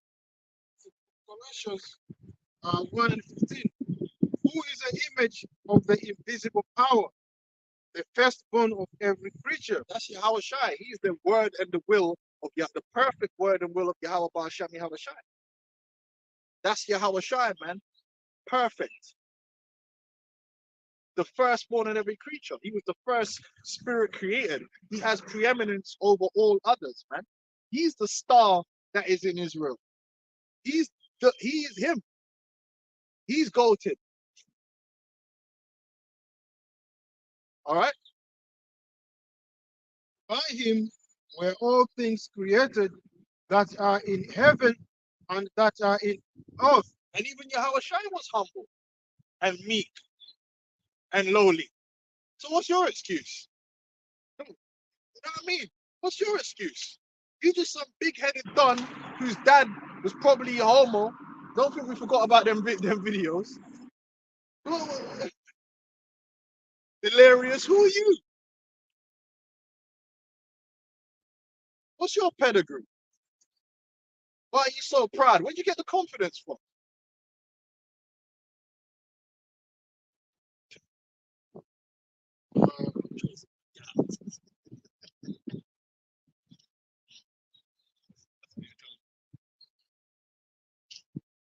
Visible and invisible, whether they be thrones or dominions or principality or powers, all things were created by him and for him. And for him, he's the star. That when you're the main character, that's how things are. Everything wasn't created by me and for me through the power of Yahweh Hashem Yahweh Shai. I'm not the star. I have a position where I'm getting a few perks, but I'm not getting all the perks. I'm not the guy that's at the head of it, man. I'm not at the center of it. You have to understand that and live like that. It's not all about me. This ain't a movie and the camera's just following me through my journey. hell, man. Like we're fucking lucky, man. Because we're not even like it's the Howard Shai that obtained it obtained all these things, man. That he's sharing. Joint He's sharing heirs with with him. us. We're Yeah. heirs with him. He's not heirs of us. You know? We're even lucky to be in this position. This is a very privileged position we're in, man. To the fact that we can be that no one's gonna share what he gained, He's his the Lord, kingdom. the Lord's putting crowns on our head. Yeah. You know? But niggas think this again it's about them. But even doing this work, he didn't They say, ain't got shit. I'm not knocking on the door and the man letting me in. I'm not the one supping with him. It's Yahweh Shai that's supping and when we go out here and do the work, it's not us that's like opening up a man's brain and he's understanding and getting his truth. It's Yahweh Shai. We're just tools that he's using. We're servants. That's why you can't pick and choose who believes and who don't believe. Sometimes you can even get frustrated. Oh, this guy ain't getting it. Yahweh Shai ain't frustrated. If you want some man to get it, they're gonna get it. He opened them. And that's the difference. What's the difference between you and me? Yeah, man. These are principles, man. But these guys, they never spent long enough. Like I said, from the beginning, he never changed. He's not changed even unto this day. He needs to really meditate on what this truth is really about. Caught up in his own stink, man. What Revelation 5 and 9. And they sang a new song, saying, Thou art worthy to take the book and to open the seal thereof. For Oh, thou- you know what? Let me say this. That main character syndrome, like I said, it affects men and it also affects women. That's why a lot of these women can't come into this thing.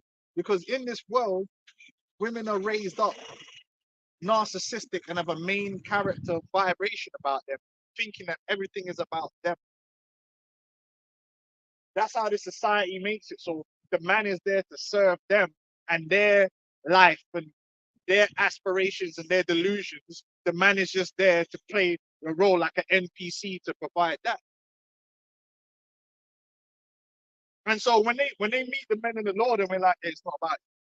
It's just it crashes their whole brain because they got that main. Look at just go on social media. The main ones that's out there living their life like a movie, like they're a star in a show. I want a high value man. He's gonna be earning a 1 million. No self awareness. They're just reading it off like it's part of a script, like it's just something they're entitled to because They make up their own value and yeah, like they're acting like they're Sarah Michelle Gellar from Sex in the City. They're the main character, and all their friends, because women are like that. All their friends are just there to agree with them and be there for them, but they don't have to be there for their friends. They don't have to be there for no one else. The characters are all supporting characters for you. Your husband is a supporting character for you. He just revolves around you. A lot of these women, like you get women that want to have children just because of the way they look, like they're an accessory. I want a mixed race youth just because you can just walk around with the youth like a handbag, like the youth still serving your, you know what I mean? Like it's just narcissists, man. Absolutely narcissistic behavior. And again, that's why a lot of them can't keep quiet and they can't have it be told it's not about play your role. They don't want to play a role. The only role they want to play is the main character. Me, and my feelings, and my goals, my life, my truth, my this, my that. This is my universe, my Marvel universe that I'm in, all on my own.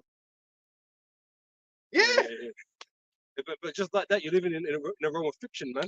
but no one's necessarily that much of a main character unless your name's Yahweh Shah. Everyone is literally a part of something that's bigger than themselves. And we've lost that as a people. We've lost that, and I speak about that, the network of care, understanding that you were always part of something bigger than you. You were part of a bigger family. Sometimes you have to make a decision that was for the family's sake and not just your own. But in this world teaches you that all your decisions should just be for you. Well, it's my life. Well, it's my this and it's my that. Sometimes you'd have to make a decision for the good of the whole tribe. You'd have to make a marriage for the good of the whole tribe. Yeah. Like, sometimes you gotta do something for the good of everyone else. And if everyone acts like that, then everyone gets what they want as collectively. This selfish, narcissistic way of life is just is sickening, man. And like I said, like these women, that's what they're under. Don't get with no woman that would got main character syndrome, always taking videos and everything's about her and what she wants to do and da da da da. And you're just like a character in her film. Forget that woman. That woman is not gonna. She's not gonna do nothing for you, man. And when you don't provide the delusionary lifestyle that she wants, she's gonna go find someone, which there ain't no one, that's gonna provide her with that delusion. But she thinks she's good. Yeah, because she's Sarah Michelle Gellar in Sex and the City. She's, you know, she deserves a prince, but she ain't a princess. The whore, no self-awareness. That's what you see. That's why you could go up in a video with 8 kids from 10 different baby daddies and demand that you get a high value man that earns $1 million. That means you're not even self-aware enough to understand that you're not worth that. So what do you do? You might need one to get you out of that fucking predicament. you're gonna need one of those, but you ain't gonna Who get do you one. think you are? That's some fairy tale. You're in a that will happen in a fairy tale, not real life. But anyway, let's keep going. But this some Titus chapter 3, Titus chapter 3 verse 5. It says, not by works of righteousness which we have done, but according to his mercy he saved us. Right? According to his mercy, we are saved. You know? So we're very fortunate to be in the position that we're in. Well, but now he's pushing the law. Yeah, the reason he's pushing the law because he's like, it's that ego to think, yeah, of this, it's something I'm doing. It's me. I'm perfect. I'm keeping the law. I'm a super Israelite, so I'm keeping the law perfect, and that's why I'm going to be saved because it's me. It's me. That's what it is. Like instead of like, yo, I'm trying to keep the law, but it's Yahweh Shai. You know what I mean? The Lord has blessed me with it. Because remember, if you have faith, it's a gift. You don't. Yeah. Yeah, you can't eat the whole roll. Can't. Remember You that just eat the whole roll. we can't even take credit for our faith. We can't even say, "Oh, I'm faithful because I'm a." No. Actually, the scriptures say that it's a special gift of faith. So no matter which way you slice it, it keeps you like, yo, damn, like it really is all the Lord. No, but when you're saying that your works is it, and you keeping the law perfect, what he's doing is trying to live up to that chief priest, guerrilla Hebrew, super Israelite image that he's projecting out there, which is no different to these women on social media who are projecting I'm a 10, I'm this, that, and the other, when they're really not. But they got all the makeup and the filters so they can live that movie. But it's not real.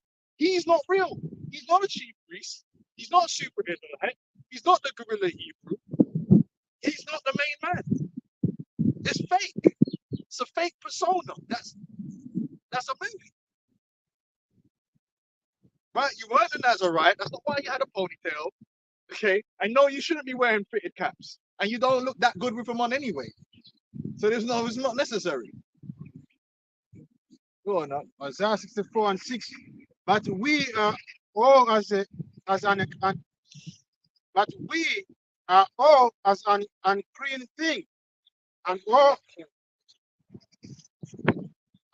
our righteousness are as a filthy rags, and we all do fade as a leaf, and our iniquities, like the wind, have taken us away. Yeah, that's why it's Yahweh Shai and the sacrifice he made, and us believing that he has the power to heal us is what it's all about at the end of the day. That's the principal thing, that belief, that faith. But he's trying to take that away and make it about you. So he's taking away Yahweh Shai's place. And he doesn't even realize he's doing that because of the pride. keep God's laws. No, you don't. You don't keep the law perfectly. What are we doing here? So to finish up Titus chapter 3 says verse 5, not by works of righteousness which we have done, but according to his mercy he saved us by the washing of regeneration and renewing of the Holy Ghost, which he shed on us abundantly through Yahushua Mashiach our Savior, that being justified by his grace. We're justified by his grace. We're not justified by the law. We're not justified by the law. We're not. Stay humble, man. Hey, Anthony Joshua, stay humble.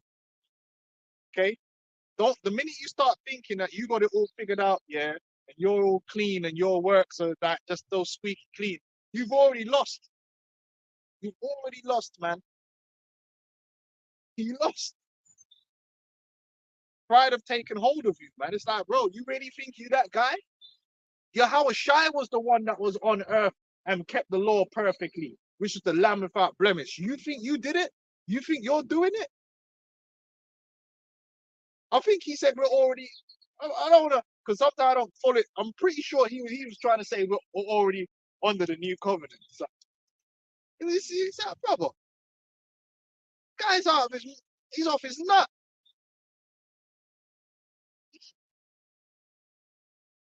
Yeah.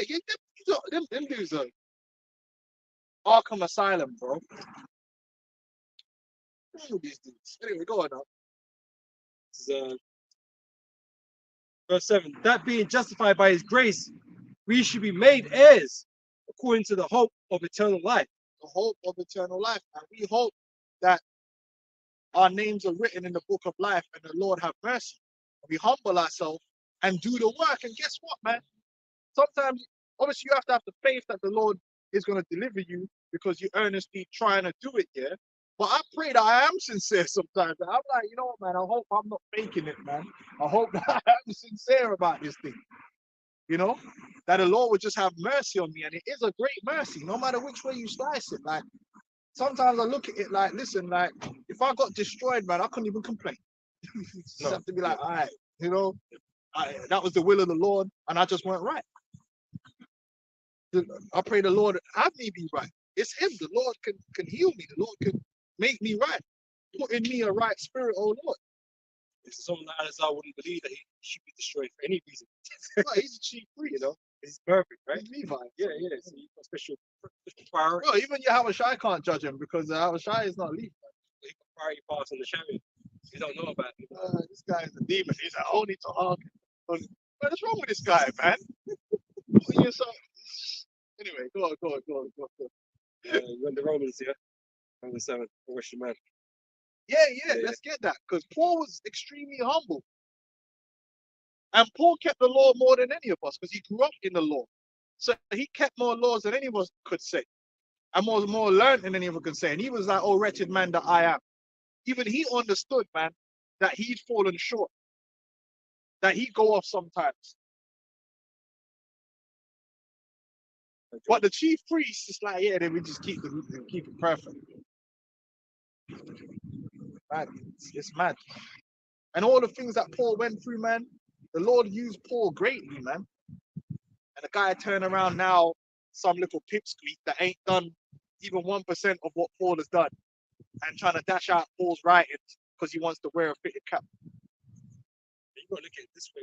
Paul did a lot of evil towards the church, right? Before he was brought into the truth.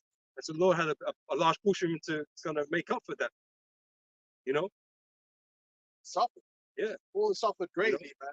And even, you know, the Lord refused to hear him at certain times, or not hear him, but to deal with his afflictions and stuff like that. But then Paul, even though he said you got to give diligence and you got to do the work, he understood that even with all that he had done according to works, it was through the mercy of the Lord why he was being delivered. He didn't put, well, it's my work, so no.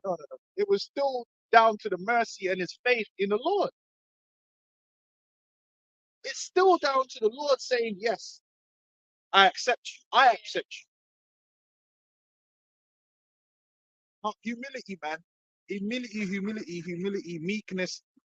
The meek shall inherit the earth, man. I understand what that really means, man, and embody it. And we all need to meditate on what true meekness and humility is, man. Right, it's Romans 7, I'm reading from verse 14. Right, so we know that the law is spiritual, but I am carnal, sold under sin. But that which I do, I allow not. But what I would, that do I not. But what I hate, that I do. If then I do that which I would not, I consent unto God that it is good. Yeah, there's a scripture that says, blessed is he that hunger and thirsts after righteousness, because you desire to be made perfect. And that's what we all should be. We have godly sorrow for the things that we do wrong, and we desire to be perfected in Yahweh Shai. And we look forward to that day where the Lord is going to, all the demons that trouble you and all the mistakes you make will just be done away with, man, and you just operating on a perfect level. But we desire that. But we acknowledge that we're not there yet. And then we know the Lord is the one that can do that. He has the power, not us. He has the power to transform us like that. And that's what we push, man. That's why we push Yahweh Shai. Verse 17 says, now then it is no more I that do it, but sin that dwelleth in me. For I know that in me, that is in my flesh, dwelleth no good thing. For to will is present with me. But how to perform that which is good I find not. For the good that I would, I do not. But the evil which I would not, that I do. Now if I do that I would not, it is no more I that do it, but sin that dwelleth in me. I find then a law that when I would do good, evil is present with me. For I delight in the law of God after the inward man. But I see another law in my members, warring against the law of my mind, and bringing me into captivity to the law of sin which is in my members. O wretched man that I am, who shall deliver me from the body of this death? How shall I deliver us from the body of this death, man? And that's why we stay faithful, you know, and we look to him and we ask for him to give us strength to keep on this walk, to stay on the path which is towards perfection, which is in this ministry, man. Because there's a path. You ain't there yet. We're walking. And he goes on to say, Paul says after this, is I thank God, Yahweh, through Yahweh Shai, our Lord. That's who we're thankful for that book. That's how we were able to achieve these things. You know, that's why we give all praise to Yahweh Hashem Yahweh Shai. It's not about us and what we're able to do as an individual. You know, it's all down to the Lord, man, and the sacrifice that he made. You know, that's what it's about. Without that, we couldn't achieve shit. You know, we'd be imperfect forever, man. It was into the Lord. You know? Hmm?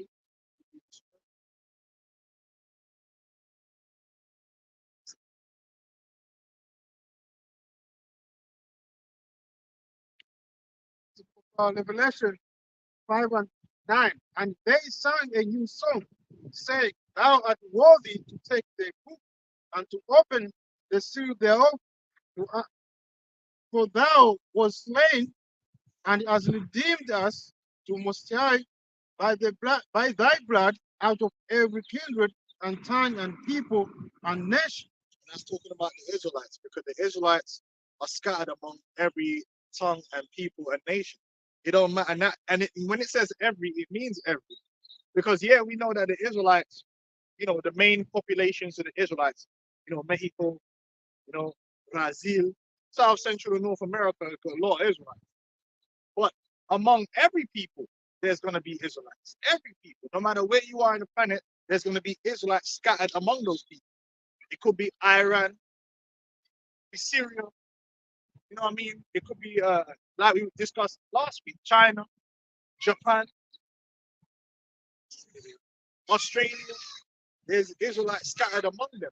And guess what? They don't know that they're Israelites, so they're familiar with the people they're living among. So they're considering themselves to be Somali, or considering themselves to be Ethiopian, considering themselves Eritrean. I was gonna say Eritrean. We got a brother in the camp that's Eritrean. We got brothers in the camp from Zimbabwe. Yeah? From different places. because there's going to be Israelites scattered among them. That's why it says out of every kindred and tongue, because they're going to be speaking the languages of the places that they're born. But through the Spirit of the Lord is going to bring them back into the fold. And that's through his power. It's not through our power. We're just teaching it. It's the Lord that's actually going to do it. It's, as I always say, it's not our job to go around and say that person's an Israelite, that person's not Israelite. I could be wrong or right. It doesn't even matter. What can't be made wrong is the person being the Spirit of the Lord dealing with that person to believe. Hey, because guess what, man? Like, I mean, we only do it for edification's sake. But really, the only people that matters if they're Israelite or not is the elect. And what's really going to separate the elect from everyone else isn't whether they can dance or sing or we like them, you know, or dunk, because that's what they say, or anyone you like or not. What's really going to separate them is if they believe. And then they get beamed up on a chariot. So that's why the most important thing is for us to just teach the truth. The Lord wants us to teach that, yes, there are going to be Israelites that look like other nations. Yes, there are going to be Israelites that speak other languages. We have to speak that truth. And in speaking that truth and putting that spirit out there, that's going to allow for the ones who the Lord wants to bring in to come in. And when they come in, I can't say nothing about it. I'm going to let the Lord do his work because this is his work. It's not for me. So when you see ISUP going, oh, that guy, bro, that's not your job. Your job is to teach the word. If that man believes, that's between him and the Lord. Oh, no, but you're from Nigeria, so you can't. Oh, Only Israelites can get this. So science, you know, science must not add up no, there, hold right? on. Let's say he's not Israelite and he's pretending. Okay, He's I don't Israelite. know, but guess what? The Lord knows. So he's not like he's gonna make it on. Like if you get an Edomite, right? Let's say an Edomite decides, well, I'm just gonna say I'm an Israelite and say I believe. Okay, so when them thermonuclear missiles start dropping out the sky, right, and the angels are collecting the elect, you think they're gonna fake it? Like, oh yeah, like, nah, man. You think the angels don't know? The Lord knows those who are his, and the Lord will reveal a man. Hey, the Lord reveals niggas when they ain't right. So why wouldn't reveal an Edomite and a heathen? He revealed you, Sakari. He revealed you ain't right. So why would you know what I'm saying? So that's part of understanding, and a lot. That's why vocab Balone likes to focus on the carnal things. Well, how do you know? I don't need to know. Even if the Apostle Paul would say, yeah, I think he's a Jake. Oh yeah, he's a Jake. But It doesn't matter, this really. thing is not really about us going that person, that person, that person. Really about us just teaching. And who the Lord picked, the Lord picked, because we can't pick who's in the elect. We can't pick who's going to believe. We can't pick who's going to keep believing. What does the scripture say about the angels are going to sift? Yeah. They're going to sift, right? They're going to, because they got the guest list. You know, they know who's on the list. You know, if you ain't on the list, you ain't getting in. So do I lose sleep? I'm not going to lose sleep over no individual. That's up to the Lord whether that man believes or whether he continue his work unto the end. That's up to the Lord. All you can do is pray for a man. But it's the Lord that's going to really do everything. And again, that goes back to humility. It's not all on me as a man to do everything. It's on me to do what the Lord has given me to do, which is teach this word. So I don't bent out shape. Oh, you guys got Edomites in the camp. Well, how do you know that guy's not Israelite? You're just saying that because you can't tell. So you're just like, well, he's an Edomite. Instead of just saying, "Oh, let the Lord deal with it." Because if he's just say, look, if he's an Edomite, the Lord's gonna get rid of him. How about you use spiritual power and pray to the Lord? This guy's an Edomite, get rid of him. Oh no, we can't do that because then it's on the Lord. But I want him out. You know what I'm saying? Sometimes let the Lord be in control, man. Not sometimes, all the time. You in control if you like it or not. Yeah, like, you know. But we understand why guys have vocab Malone. That's why he wants DNA, you know, because in his thing, it's all about being sure. I don't need to be sure. The Bible tells you our God is a God of knowledge, man. My power knows all things. I don't need to know all things. So I don't need to go through a list of names of every person on the planet and say he's an Israelite, he's not Israelite, he's an Israelite, he's not. I don't fucking know, man. I could be wrong. I don't know this guy. I could say, oh, you know, yeah, that guy could be a Jake, you know. He got the spirit of a Jake. But really, what's really important is who believes and who don't believe, you know? And that's what we hang our doctrine on. But yeah, we're gonna show examples of guys that's got the flavors, and the Lord set them guys up to be those examples in the spirit. Like Bruce Lee is an example in the spirit. That's why we go to those examples. Okay, but I'm not gonna go out in the streets and get he's an Israelite, he's an Israelite, he's a oh come on. Yeah, let's start with Brute 5 and verse 5, right? It says, Arise, O Jerusalem, and stand on high, and look about toward the east, and behold, thy children gathered from the west unto the east, right? That's the whole span of the earth. And the children is physical children. The children of Jerusalem are physical seed lines, man. Not no. See, vocab wants you to believe it's just the children is political or something. No, it's actual descendants, man. The Lord is dealing with races of people. Hey, let me put you up on something. I don't think you might understand it like vocab. God created the races of people, so that's how we know he's dealing with race, because he didn't just create the one people and call them humans. Like how you want us to view the Bible. Oh, the Bible's about mankind. No, it's not. He said he separated the seed of Adam and he gave everyone their own destiny and their own heritage. You cannot say the heritage of Moab is the same as the heritage of Israel, because there's different promises and different prophecies. Now, all Israel has the same ultimate destination in the spirit, which is the kingdom, which is promised unto Israel. You can't say that the Lord is going to include Moab in that. Moab have their own thing that the Lord would entail for them. So in essence, the Lord is the one that created and separated the races and gave them all their own destinies. I mean, we could talk about Edom's destiny.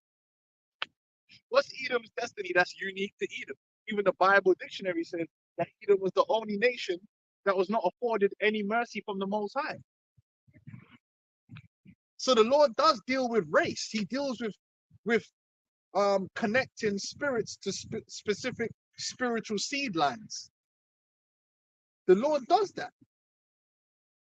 And being born of a seed line has meaning according to what is written towards you, because it can make you eligible and ineligible for different things. Now, people don't want to accept that because they've been programmed, even though the real world don't work like that. We know that in the real world, nepotism is the way of the world. Go ask the Rothschilds or the Rockefellers whether you could get in the club. It don't work like that. In the real world, your lineage matters. Who you come from, and it matters. The man that's making the TV programs trying to teach you that it doesn't matter who your father is. They don't operate that in their real world, in their real life. Even if you go into Hollywood, there's a lot of nepotism in Hollywood. All these men are related. You need to understand that. When Prince Harry wrote his book, it's funny because my woman was listening to that Prince Harry book and I was looking at her sideways. Well, obviously there was a reason for that right now. Yeah. Harry said when he was born, Charles called him his heir and spare. Right? Why? Why is he the heir to Prince Charles? Why? Why is Harry the heir to Prince Charles? Can we take a guess? It came from his balls. That's why he's the heir. It's not me. It's not some random dude in Peckham somewhere, is it? He's the heir because he came from Charles's balls, allegedly, right? And he's a spare because man said his organs. He's the organ donor. Did you know that? Yeah. He's spare because he's the second son. If Charles ever needed organs, it would come from Harry. Yeah, so that's why they call him the heir and spare. Right. The book's actually called that, the heir and spare. He's the organ donor for his king dad. Yeah. You have to be of the lineage. Let's say the Rothschilds, right? What's his name? Is he dead yet? David the Rothschild. Not his dad. Evelyn. Yeah, Evelyn died? Yeah. Oh man. Right. So could I just walk up into the office when they were doing the inheritance and say, yo, I like Evelyn, I believed in everything he was dealing with. I want some of that inheritance. They're like, bro, you're not in the will. You're not in the will. You're not in the family. What's going on? You can't just put yourself in there. So it's the same thing with this truth. You can't put yourself in there. That's how the world always works. Lineage matters, man. Now, if you want to work in McDonald's, then lineage don't matter. That's the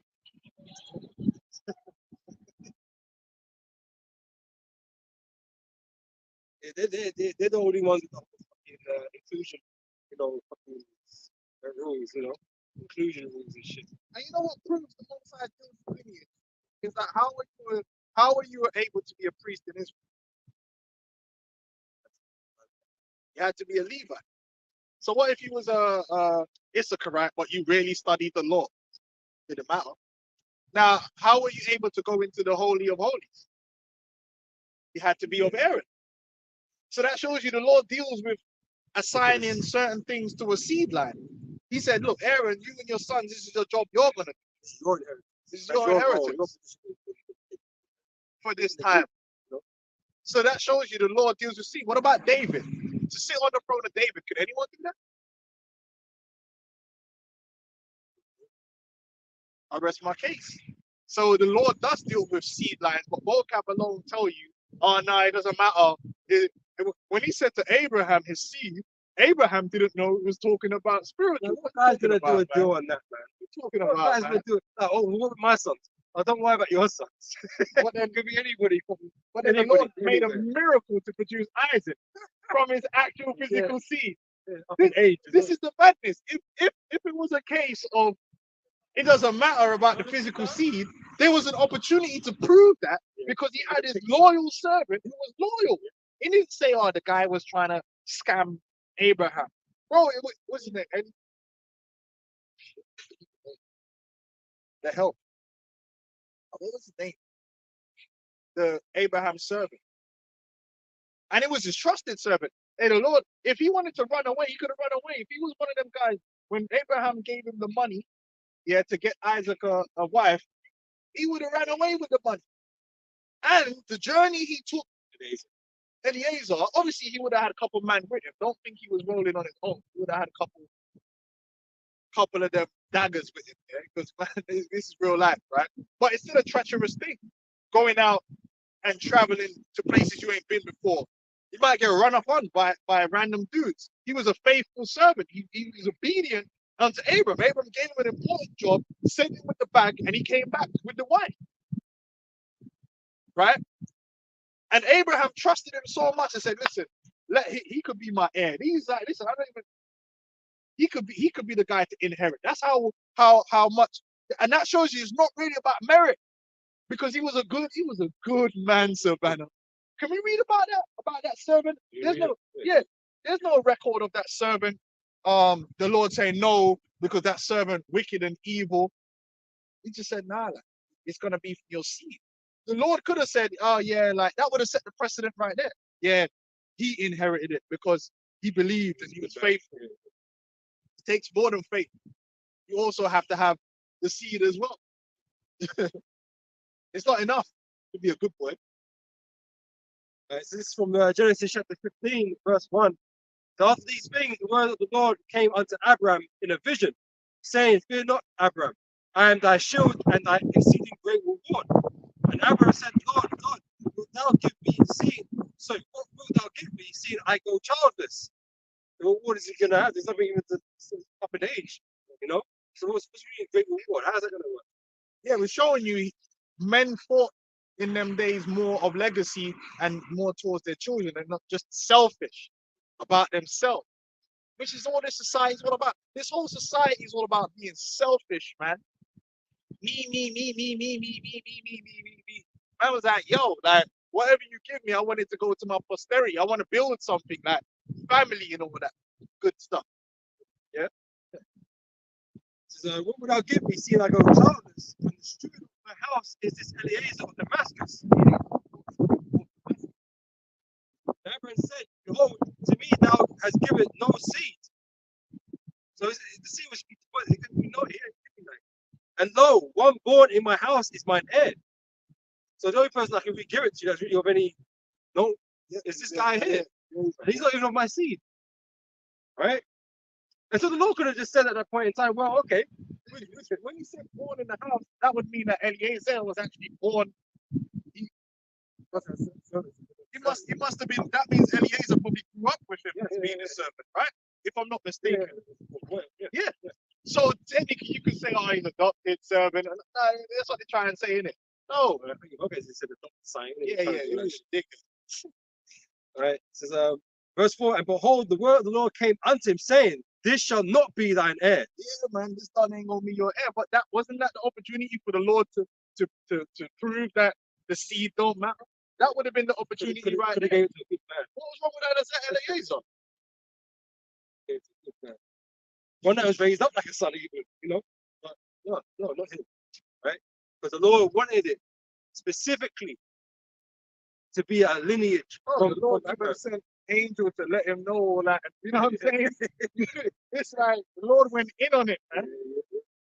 The woman didn't even have a period, but you know what I'm saying? And the Lord made it happen. That's how much He wanted it to be that way. So it goes on, this shall not be thine heir, but he that shall come forth out of thine own bowels. So He said when Abraham said that to him, Abraham didn't know. Oh, stop it, bro. No, it's just his own bowels, man. Right? From thy own bowels shall be thine heir. And he brought him forth, and this is, the promise reiterated to Isaac, reiterated to Jacob, the same thing. So but then all of a sudden now, it's like, oh no, it's got nothing to do with the bowels. It could just be any random don. Any random don can just come along and yeah, he's the seed of Abraham. No, the seed of Abraham was Isaac and then Jacob. Right. And that's clear, crystal clear in the scriptures, man. It's a physical seed. Now, to live up to that, then you got to spiritually be like Abraham. And that's what the scriptures is talking about. Like, it's not enough just to be the physical seed. Now you need to live up to it by showing the faith that Abraham showed. That's why there's an elect. That's why there's an elect. That's why I said, if you believe you are the seed of Abraham, ain't saying like, oh, but if you're Eliezer, because then Eliezer believed. He believed and trusted in Abraham. And he got no bullshit. He got a job, man. Which is nothing wrong with that. He didn't get a portion of the promise. That's what the heathens are gonna get. Their inheritance is to be a part of the house as a servant. Because don't you know a servant is also part of the house? When you have a slave, the slave is part of your house. They represent your house. If your slave go out there and do some bullshit, it represents badly on you because they're like, whose slave, whose servant is this? And then he's going under your name, not his own. You know, they show you that in Spartacus, the house of Batiatus. All them gladiators represented the house of Batiatus, man. Batiatus sounds wrong. Yeah, but that the difference is that servant doesn't have an inheritance in the house, but he's part of the house. He works for the house, but it's the sons that inherit. It's about the honor of being in the house. The house does not want to my house. Hey, that's all right. Hey, cool black card, man. Listen, it's about the honor of being a part of the house. It's enough that you just get to be a part of the organization. In the mafia, you gotta be a main man. And you have to have a certain lineage to be made a main man. There's some man that will work for the mafia and forever just be an associate because you have to. I believe it was two. They might have made it a bit lenient, but I believe at first two of your, or at least one of your lines, had to go back to Sicily. So if you was like fucking Polish or some shit, you could only be an associate. Now you could put in work, kill who they want you to kill, make money for them, do whatever you want to do. They were never gonna make you a made man. Because you ain't, even though you were faithful to the mafia and you were a good guy, hey, the lineage ain't right, so you can't be an inheritor. You can't be a made man. That's just how it is. And that's gonna be these other nations. They're not gonna be made, man. They're just gonna be servants, man, to the children of Israel. And there's nothing wrong with that. What's wrong with that? It's not a disrespect. They ain't no more of a disrespect than a cattle on my farm. The cattle's all right. He eating grass, right? We don't muzzle the ox. He's all right. You know that deep. Everybody got to play their role. You know what I mean? Could be worse. You could be an Edomite. That's the worst role. And that's the thing. The Lord gave the heathen as servants to Jacob and to Yahushua, That's their heritage. right? Because Yahushua is the head of that kingdom, right? And the Lord has given the heathen as servants, man. There's nothing no one can do about that, What's wrong with that? you know? Is it you talk about serving the Most High and serving God? Don't you want to do that? Because indirectly, that's what you're doing by serving us. You're serving the Most High's will, Play your position. you know. Know your role, So why is it one life? You know, And because they want this equality thing. Life can't be. You can't enjoy life unless you're just equal and all this BS that they pump into these people. That's bullshit. the rage.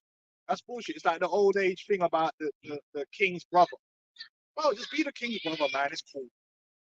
I'll be the king's brother. It's alright. You get less of the responsibilities and almost as many perks being the king's brother. But every time, bro, this man's trying to kill someone. Everyone wants maximum attention, though. Yeah, man. The main character. You want to be the main character. Hey, that happens so much throughout history. The king's brother, just play your position. You're the king's brother. It's all good. It's all right. You eating what he eating. You dressing good. Sit at his table. You getting the women. He's trusting you. You've got a good position. There's man working in the pot, like there's horse hands shoveling horse shit all day. Like you ain't touching no horse shit. But you on that Macbeth. You moving like Macbeth, man. But I want to be king. Bro, just chill. Be the king's brother. It's alright, man. It's cool. It's blessed still. But then if it was Sakari, bro, listen, this is what we do know. Don't ever let Alazar be your brother if you're gonna be king. Don't listen. Because he can't stand that, bro. You will be dead. They will somehow you're gonna die. Sicario. The Sicario, the dagger man. Because he got to be the main character, man. He always got to be the main character, man. You know what I mean? Like even when David, right, when he got called up to play King Saul, that was a big fucking honor, man. Yeah. You know, because David's household was just a meek household, man. You know, and so when David got called up, I bet his father was fucking excited. You know what I mean? I bet they're all like, wow, that's amazing. You know, but all of David was a servant. And the Lord made David the main character, you know, and not because he lusted after. No.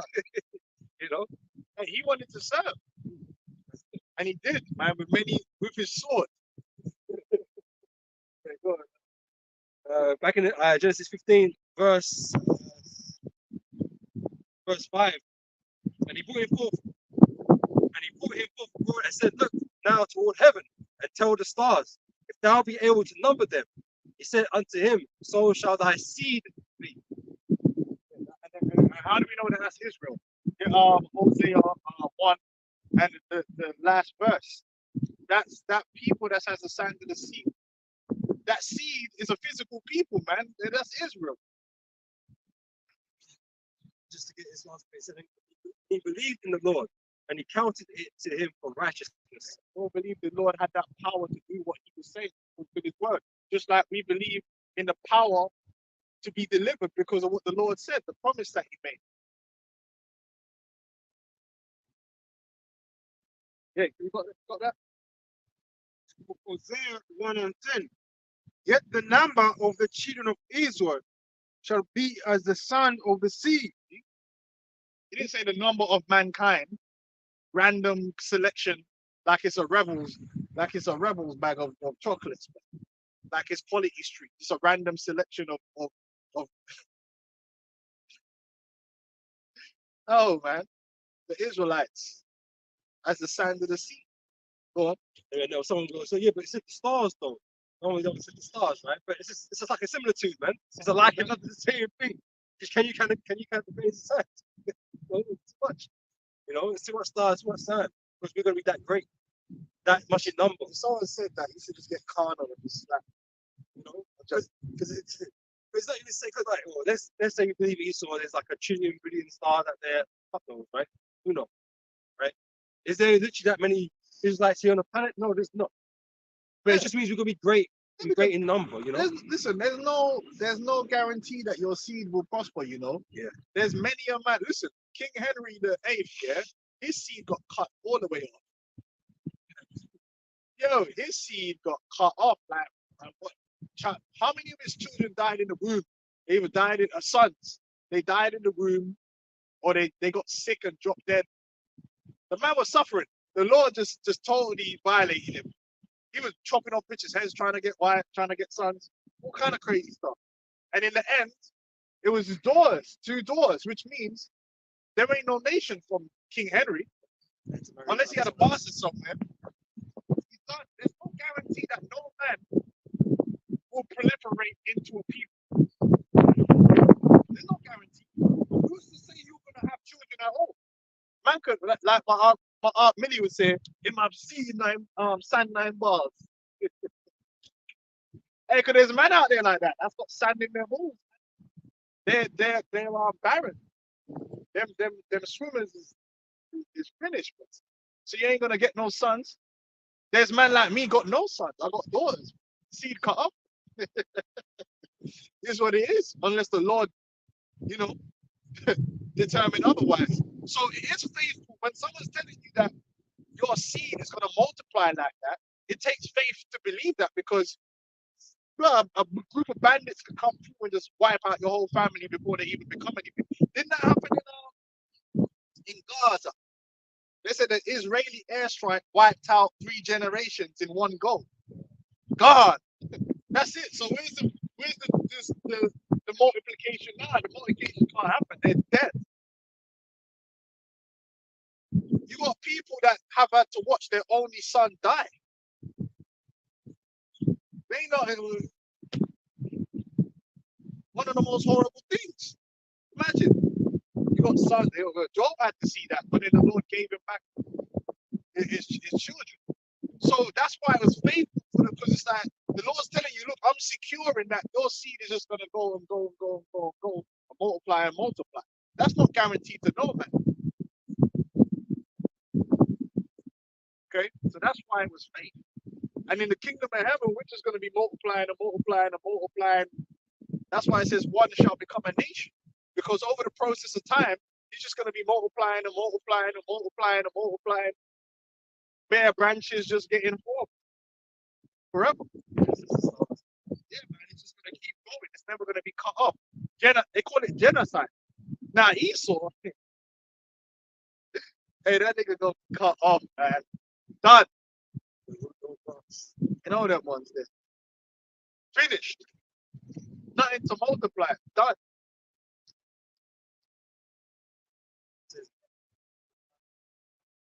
House 0. He can't times 0 but any number is 0. No, it's done. Sanitized. Oh well. So, which cannot be they're annoying anyway, man. Bulk of them guys, bro. They're just fucking annoying. They don't really serve much purpose. You know what I mean? It's boring, bland. You know, they're like oatmeal with no salt or like oatmeal. I mean, yeah, it's just you know, imagine eating oatmeal, yeah, but just like no salt, no sugar, no nothing. It's plain. It's plain. That's what they like, isn't it? It's plain. They're so meh. That's what they Edomites are meh anyway, man. They're meh. So just we don't need them anyway. They're not gonna be missed, innit? So just get rid of them. Get them out of here. Suits me fine. Vocab Malone and guys like that. Just dweebs. Dorky guys, you know? With fitted caps on. Go the wrong way. There you go. yet the number of the children of Israel where 1 and 10. Yet the number of the children of Israel shall be as the sand of the sea, which cannot be measured nor numbered. And it shall come to pass that in the place where it was said unto them, Ye are not my people. And that's what's happened. We've been lost among the nations and been given all these different names and titles. We've lost our heritage. But we're going to come back to the knowledge of who we are, man. And this is in the scriptures. And then these are the scriptures that Vocab Malone and them ignore and don't want to deal with. They don't want to deal with it. Well, fuck them. They don't have to deal with it. It's for us to believe and for them to find out. At the end of the day, we know who we are in the spirit. We are the Israelites. We're living as the Israelites should. We're in the spirit breaking these scriptures down. We got to be the Israelites, man. If you look at the rest of our people, we're a miracle, man. Because our people bugged out. And we're coming out of that. So you know it's the work of the Lord when you see brothers being diligent with the scriptures like this and not on some stupid fucking program getting rejected by 20 women or some shit. You know what I mean? Like just on social media acting dumb, doing foolishness. You know the spirit of the Lord's working for us to be moving like this, moving diligent and be getting all these spiritual pearls of wisdom. That's the Lord's doing. It's a miracle. We're not supposed to be here. This system is designed for us to basically either be full-grown Negroes or a carbon copy of Esau's stale ass. We're neither of that. We're not niggas, and we're not copying. We're not trying to be, them house niggas copying Esau. We Israelites, baby. We doing our own thing. We got our own breakdowns. We got our own elders. It's the spirit of the Lord. When I say our own breakdowns, I mean we're not taking Esau's authority. It's what both Babylon wants. He just wants us to accept the white man as our spiritual authority on things. But we're not going to do that because, gay.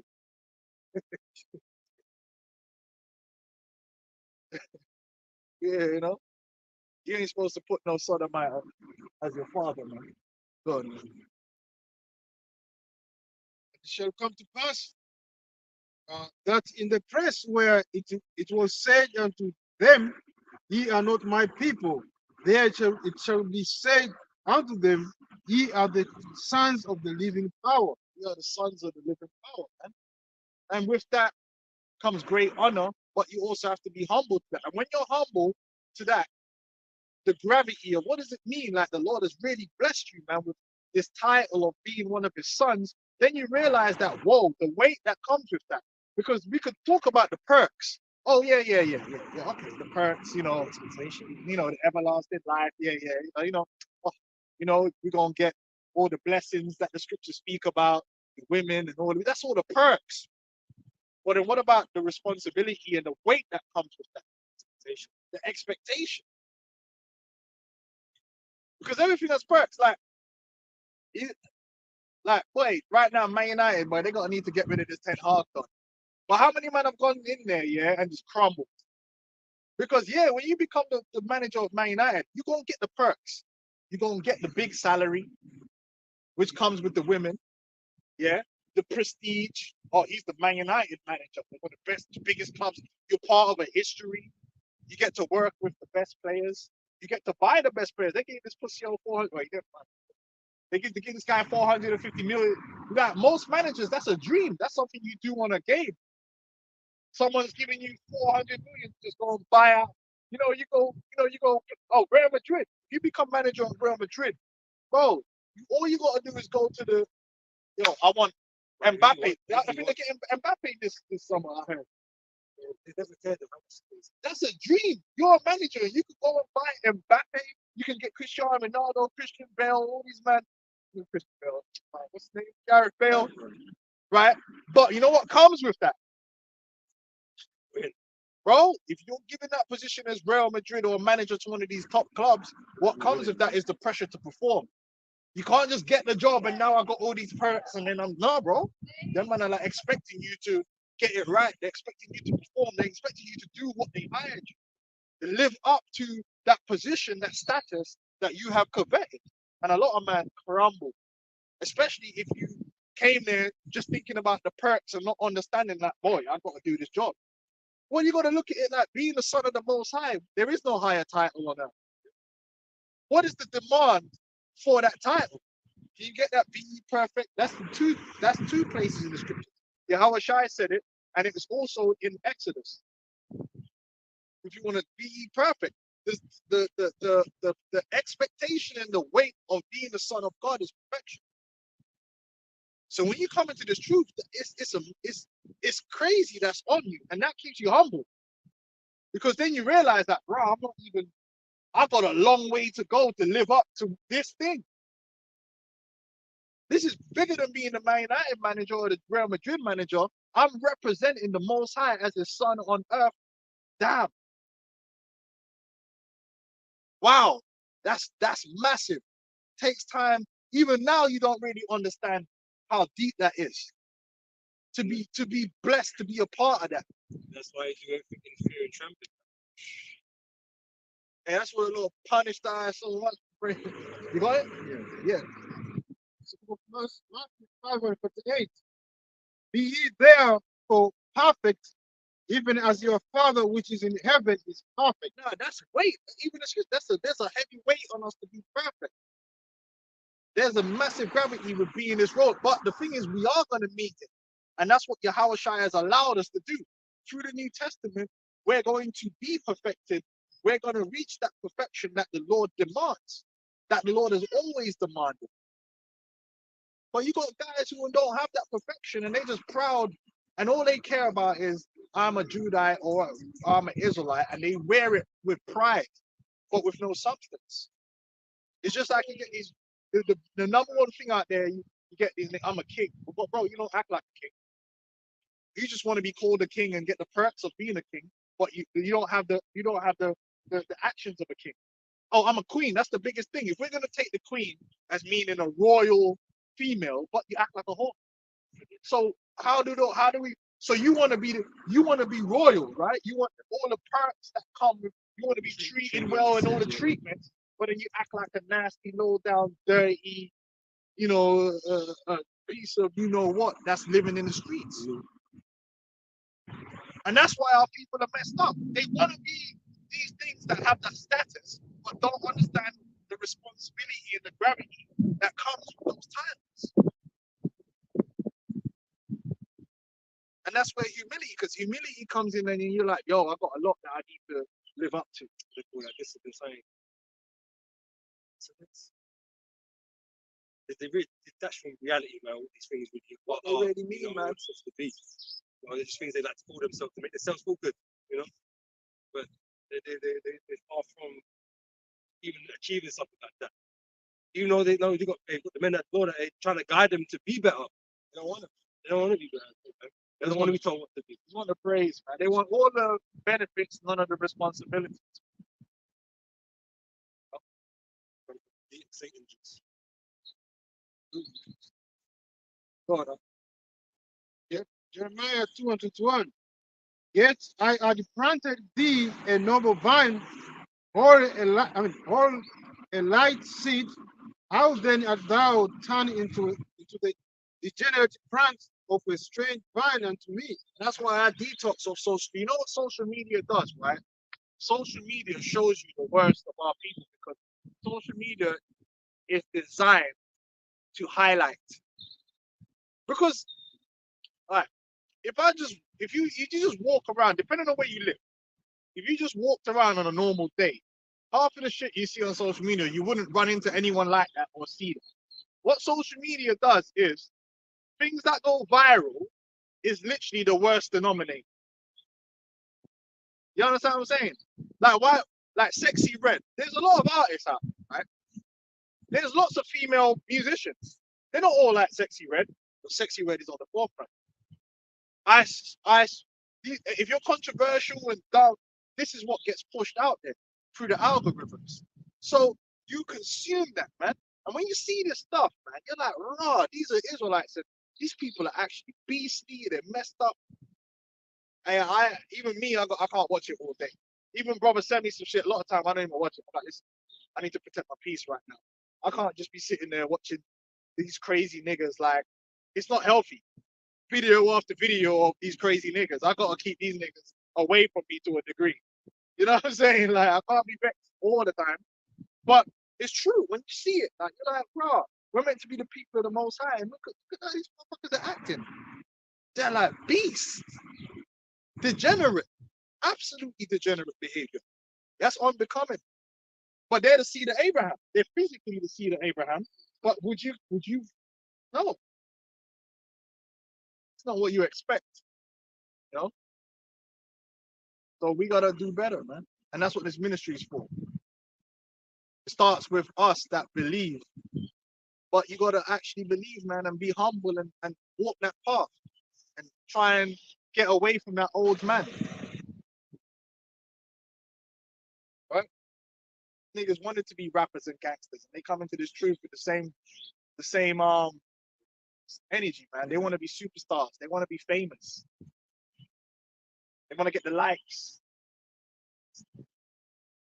They want to be influencers. That's basically what these niggas are. They're like influencers. They want to be influencers, like how the world got influencers. And then one thing you know about influencers, they're fake people because really they're just there to be influencers. They're not there to be or have any form of integrity about anything they do. How many of them vegan influencers got exposed that they're not even vegans? Because it didn't matter to them.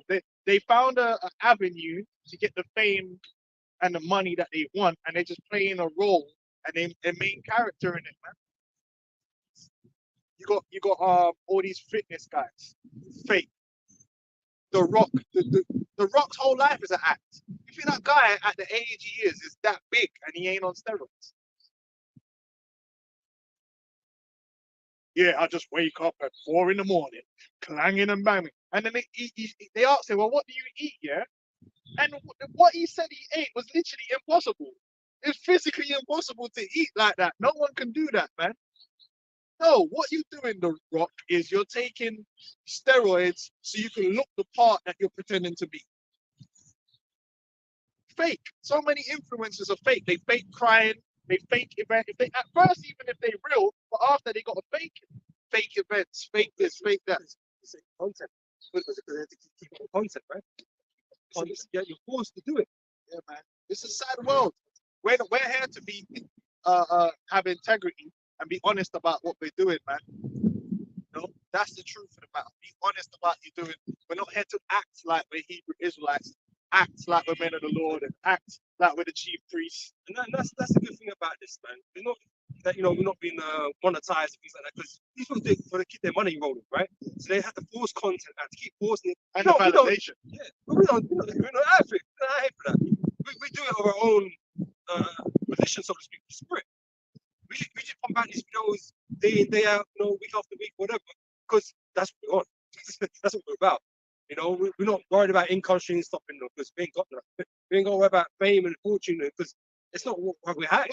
Get that in Thessalonians, man. Preach. No, is that no? Teach the word in season and out season. It's not about the shalams and the likes and all, which is great. That's all good. Shalom, brother. Hey, shalom. But we don't do this thing for the validation of the people, so that we could get as many views as possible and have people on our live chat going, yeah, cheerleading. It's not about that. If you agree, good. But we're not here for that. The apostles and elders were out there teaching when nobody was watching for years. Diligent. Nobody's watching. It weren't until a certain point where the Lord brought in a whole bunch of men. For the longest while, the elders would tell you that's why they were excited. Because there was a long while where they were just going out there and teaching, and they weren't getting no fruit. But what did that tell you? The fact that they persevered, they weren't out there. That's why they don't grab to kick a man out, because they're not here. They're not here for the likes and the. They're really here for the truth of this thing, man, with integrity. I just gotta say it like it is. So 2 Timothy chapter 4, verse 2, it says, preach the word, be in season, out of season. That's why we go out in the summer and we go out in the winter. When it's cold, whatever it is, we keep that consistency of doing this work, man. Whether anyone's listening or not or whatever, we just gonna keep doing what we're supposed to be doing, and the Lord will do the rest. We're not out here looking for anything from nobody. You got these IUIC guys take the winter off. And at one point, these men started to say, oh, we're snow dummies because we're out here in the cold. But then, if I could go work for Esau in the cold, then why can't I come out and do the work of the Lord in the cold? Is it because you're not getting paid? Because I guarantee you, if I was paying you $40 an hour to come out here and teach, you'd be coming out in the cold, your boots on. If your woman wanted to go out ice skating in the middle of winter in New York, it's an outdoor ice rink. I'm sure you'd be out there, especially if you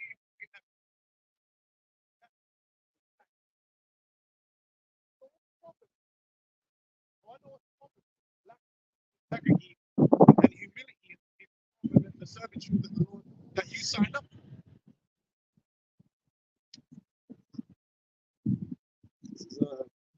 This is, in season, out of season, reprove, rebuke, exhort, all long suffering and doctrine. All long suffering and doctrine, man. And it ain't always going to be nice, and you're not always going to have, like, people been talking shit about us for years, calling us bums, calling us rapists. Now this nigga's calling us little niggas. They got the most to say about us, but we don't. What do you want though? Stop doing this work, or people aren't going to listen to us. You should already know, man. You can't do nothing. You know, you Yeah, can't do nothing, man. like the apostles, man, people have constantly gone at them and said shit about them, make parody videos and all that stuff. But at the end of the day, you don't matter. The only validation you really need in this truth is the validation in the spirit of Yahweh Hashem Yahweh Shai, and making sure that you're doing what's right. You know, a lot of these guys are living off these zombie followers that are validating them, just like these influencers. You know, got a group. You know, you got a group of people that's cheerleading you, no matter what bullshit you do. Just keep the movie going. Innit? Right?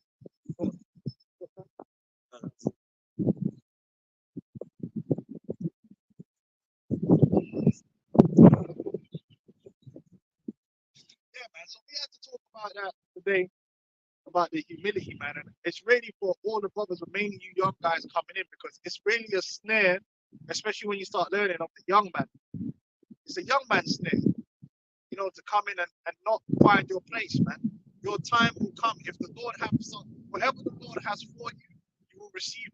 But everything has to come in its time, and there's no fast tracking in any walk of life, especially in this truth. There's no fast track. There's no fast track, man. Do what you got to do in sincerity and take the time to understand what you're doing and serve the Lord. And the Lord, in due time, will exalt you where you need to be, wherever it is that you're supposed to be. And not everybody is going to be at the top, and that's okay. No? It's in Galatians 1, verse 10. But do I now persuade men of God, or do I seek to please men? Mm, For if I yet please men, I should not be the servant of Yahweh Shai. that's right. That's right. That's what it is. You try and please men, and the number one man is yourself. You try and please other guys and feign the words and make things palatable to people to get their validation, and you're going off. You're going off. And he did that. He did that with the so-called rape doctrine, man.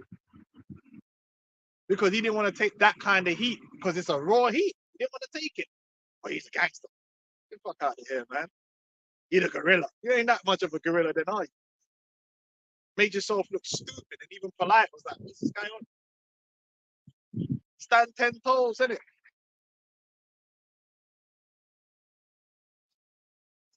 Oh, do that one. Ephesians 4 and we start to say, and he say, he that descended is the same also that ascended up far above all heavens. That's the main character. The main character, Yahweh Shai, man. Not the chief priest. Yeah.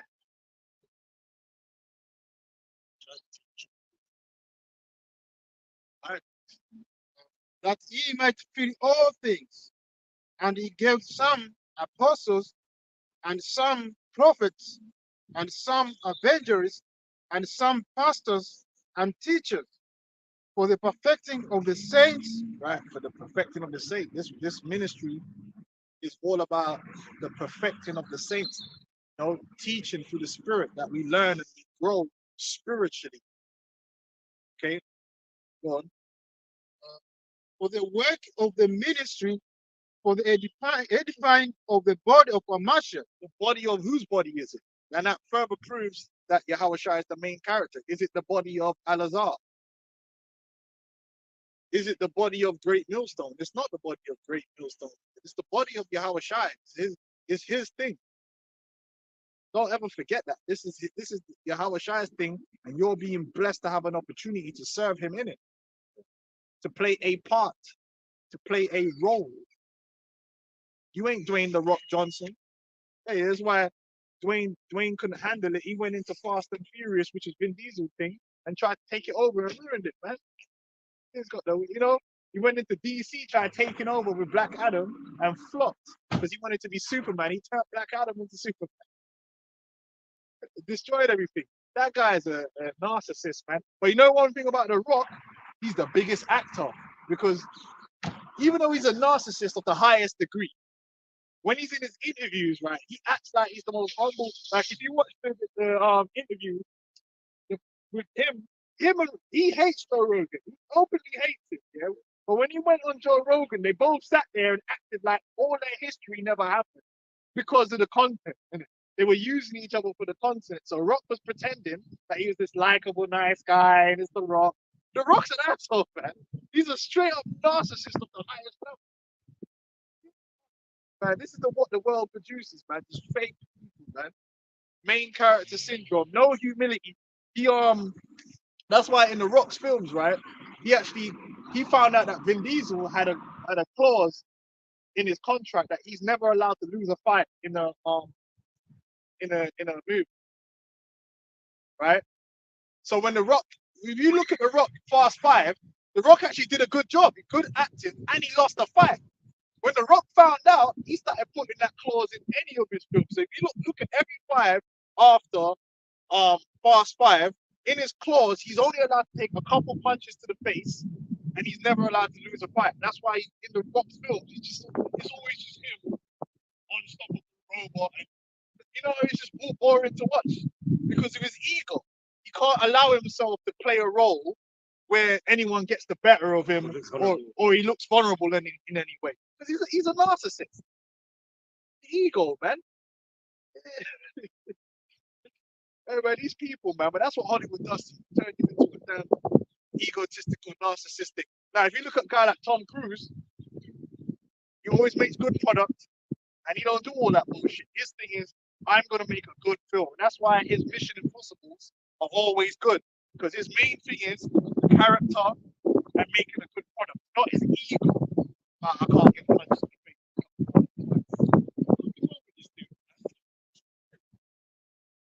Man, Tom be on the shit, man. Tom will do whatever it takes, man. His own stunts, everything, man. You do whatever it takes. That's why you see that clip where he was cursing man's out during COVID and all that. Yeah, he's a real dude, man. When's the last time The Rock made a good film? Anyway, till we all come in the unit of the faith and of the knowledge of the sons of Mosiah. because we're all going to reach the same level of perfection. It's about a path. And we're all going to be brought through that unity and that perfection which is in Yahweh Shai. And that's what the new covenant is all about.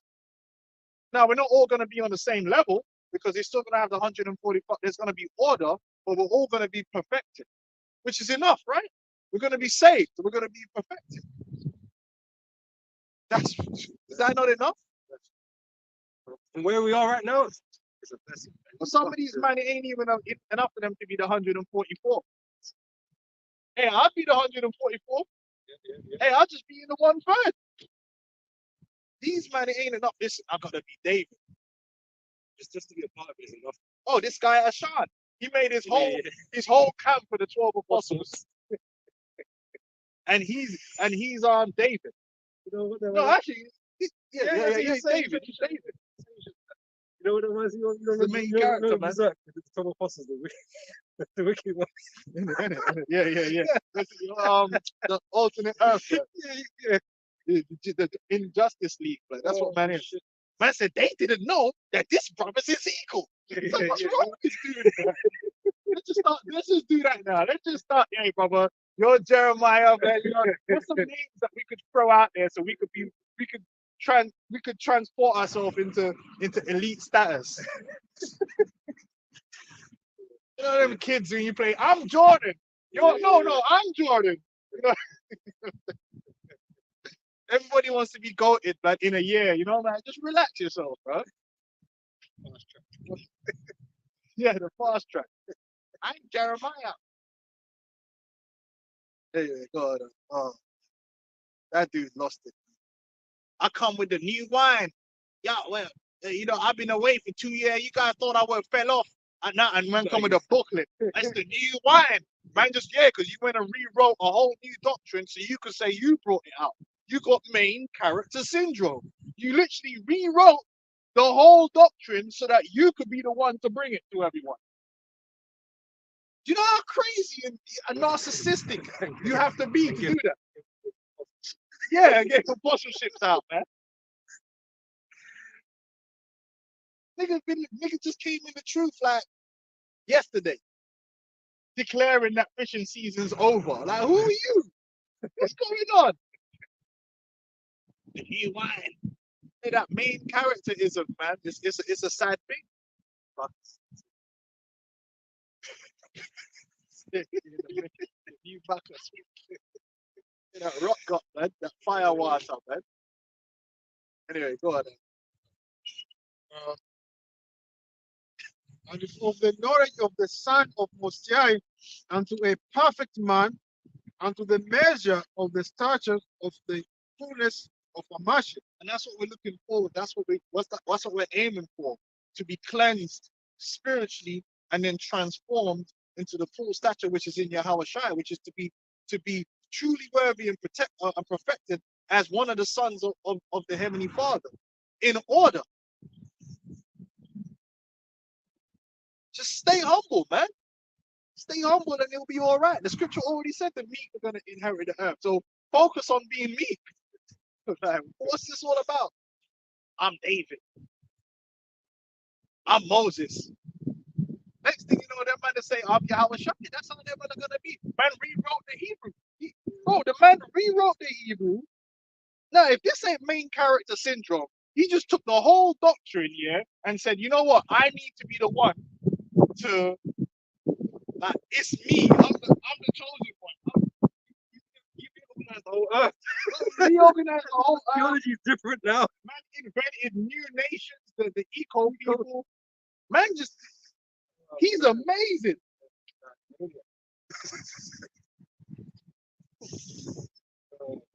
He walking behind people. He see everything. He got the eyes. The man is he's amazing, man.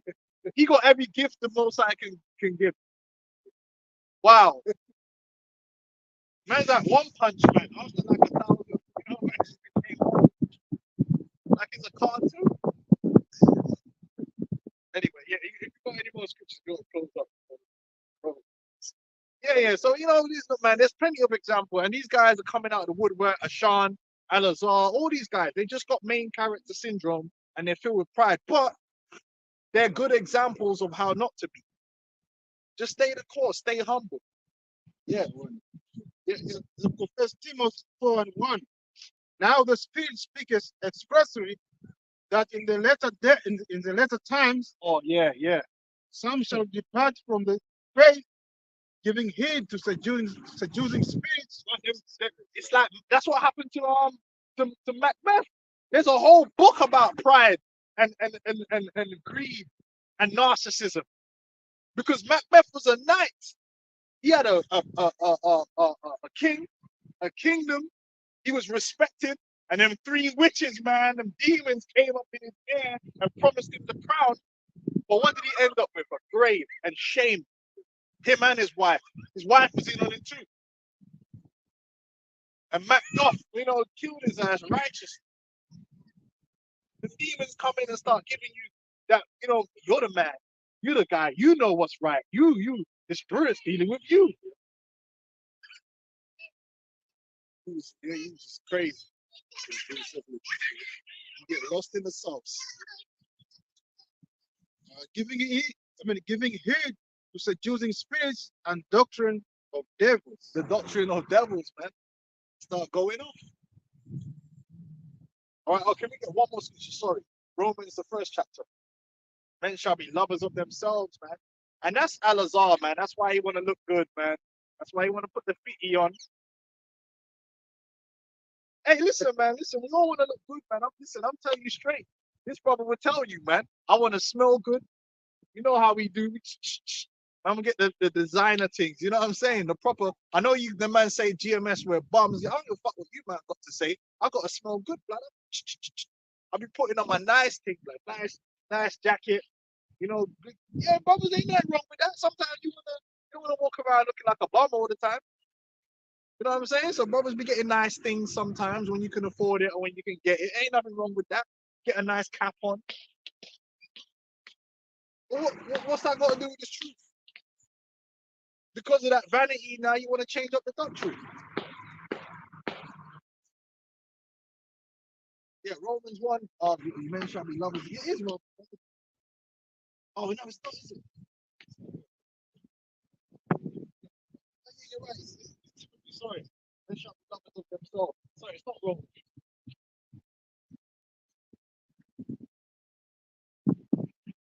Yeah, Timothy.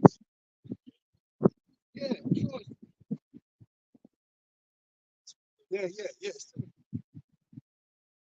Yeah, man. That narcissism. It also speaks about denying yourself. Yeah, but I bought that in a sit down at it. Yeah, They'll say deny yourself and pick up your cross, man. you know, the things that you want for yourself, man. Hey, man, hey, you have to. Yeah, like we all. Like how much I have to wait. We all have to wait until that time comes when we accept it like that. Right to receive that glory. This is 2 Timothy chapter 3, and verse 1 says, "Know also that in the last days perilous times shall come, for men shall be lovers of their own selves." Narcissism, man. That self-centered narcissism, man. It's disgusting, man. Stay away from that. Covetous. They want the top spot. They want the top Let's spot. see. They want the top seats. They want all the praise and the acclaim. That's why he said it himself. Y'all, everybody on the Tahara are just little niggas. That shows you how he thinks. He only respects the dog at the top. That's why he couldn't play that role. He didn't want to play that role. That's why there was always a problem with this guy. In his camp with the elders, because he don't want to play his role under no one. He got to be the top dog, but then he want people under him. And you guys under him don't see that he has disdain for you. He's letting you know, listen, if you ain't the top dog, I don't respect you. You a little nigga. Stepping stone. This is boasters, proud, blasphemers, disobedient to parents, Elders, man. There you go, man. unthankful, ungrateful, man. ungratefulness, man. Yeah. Unholy. Unholy. Yeah. Even though you call yourself the chief priest, but you're not holy, bro. Going to a club, having a function in a club.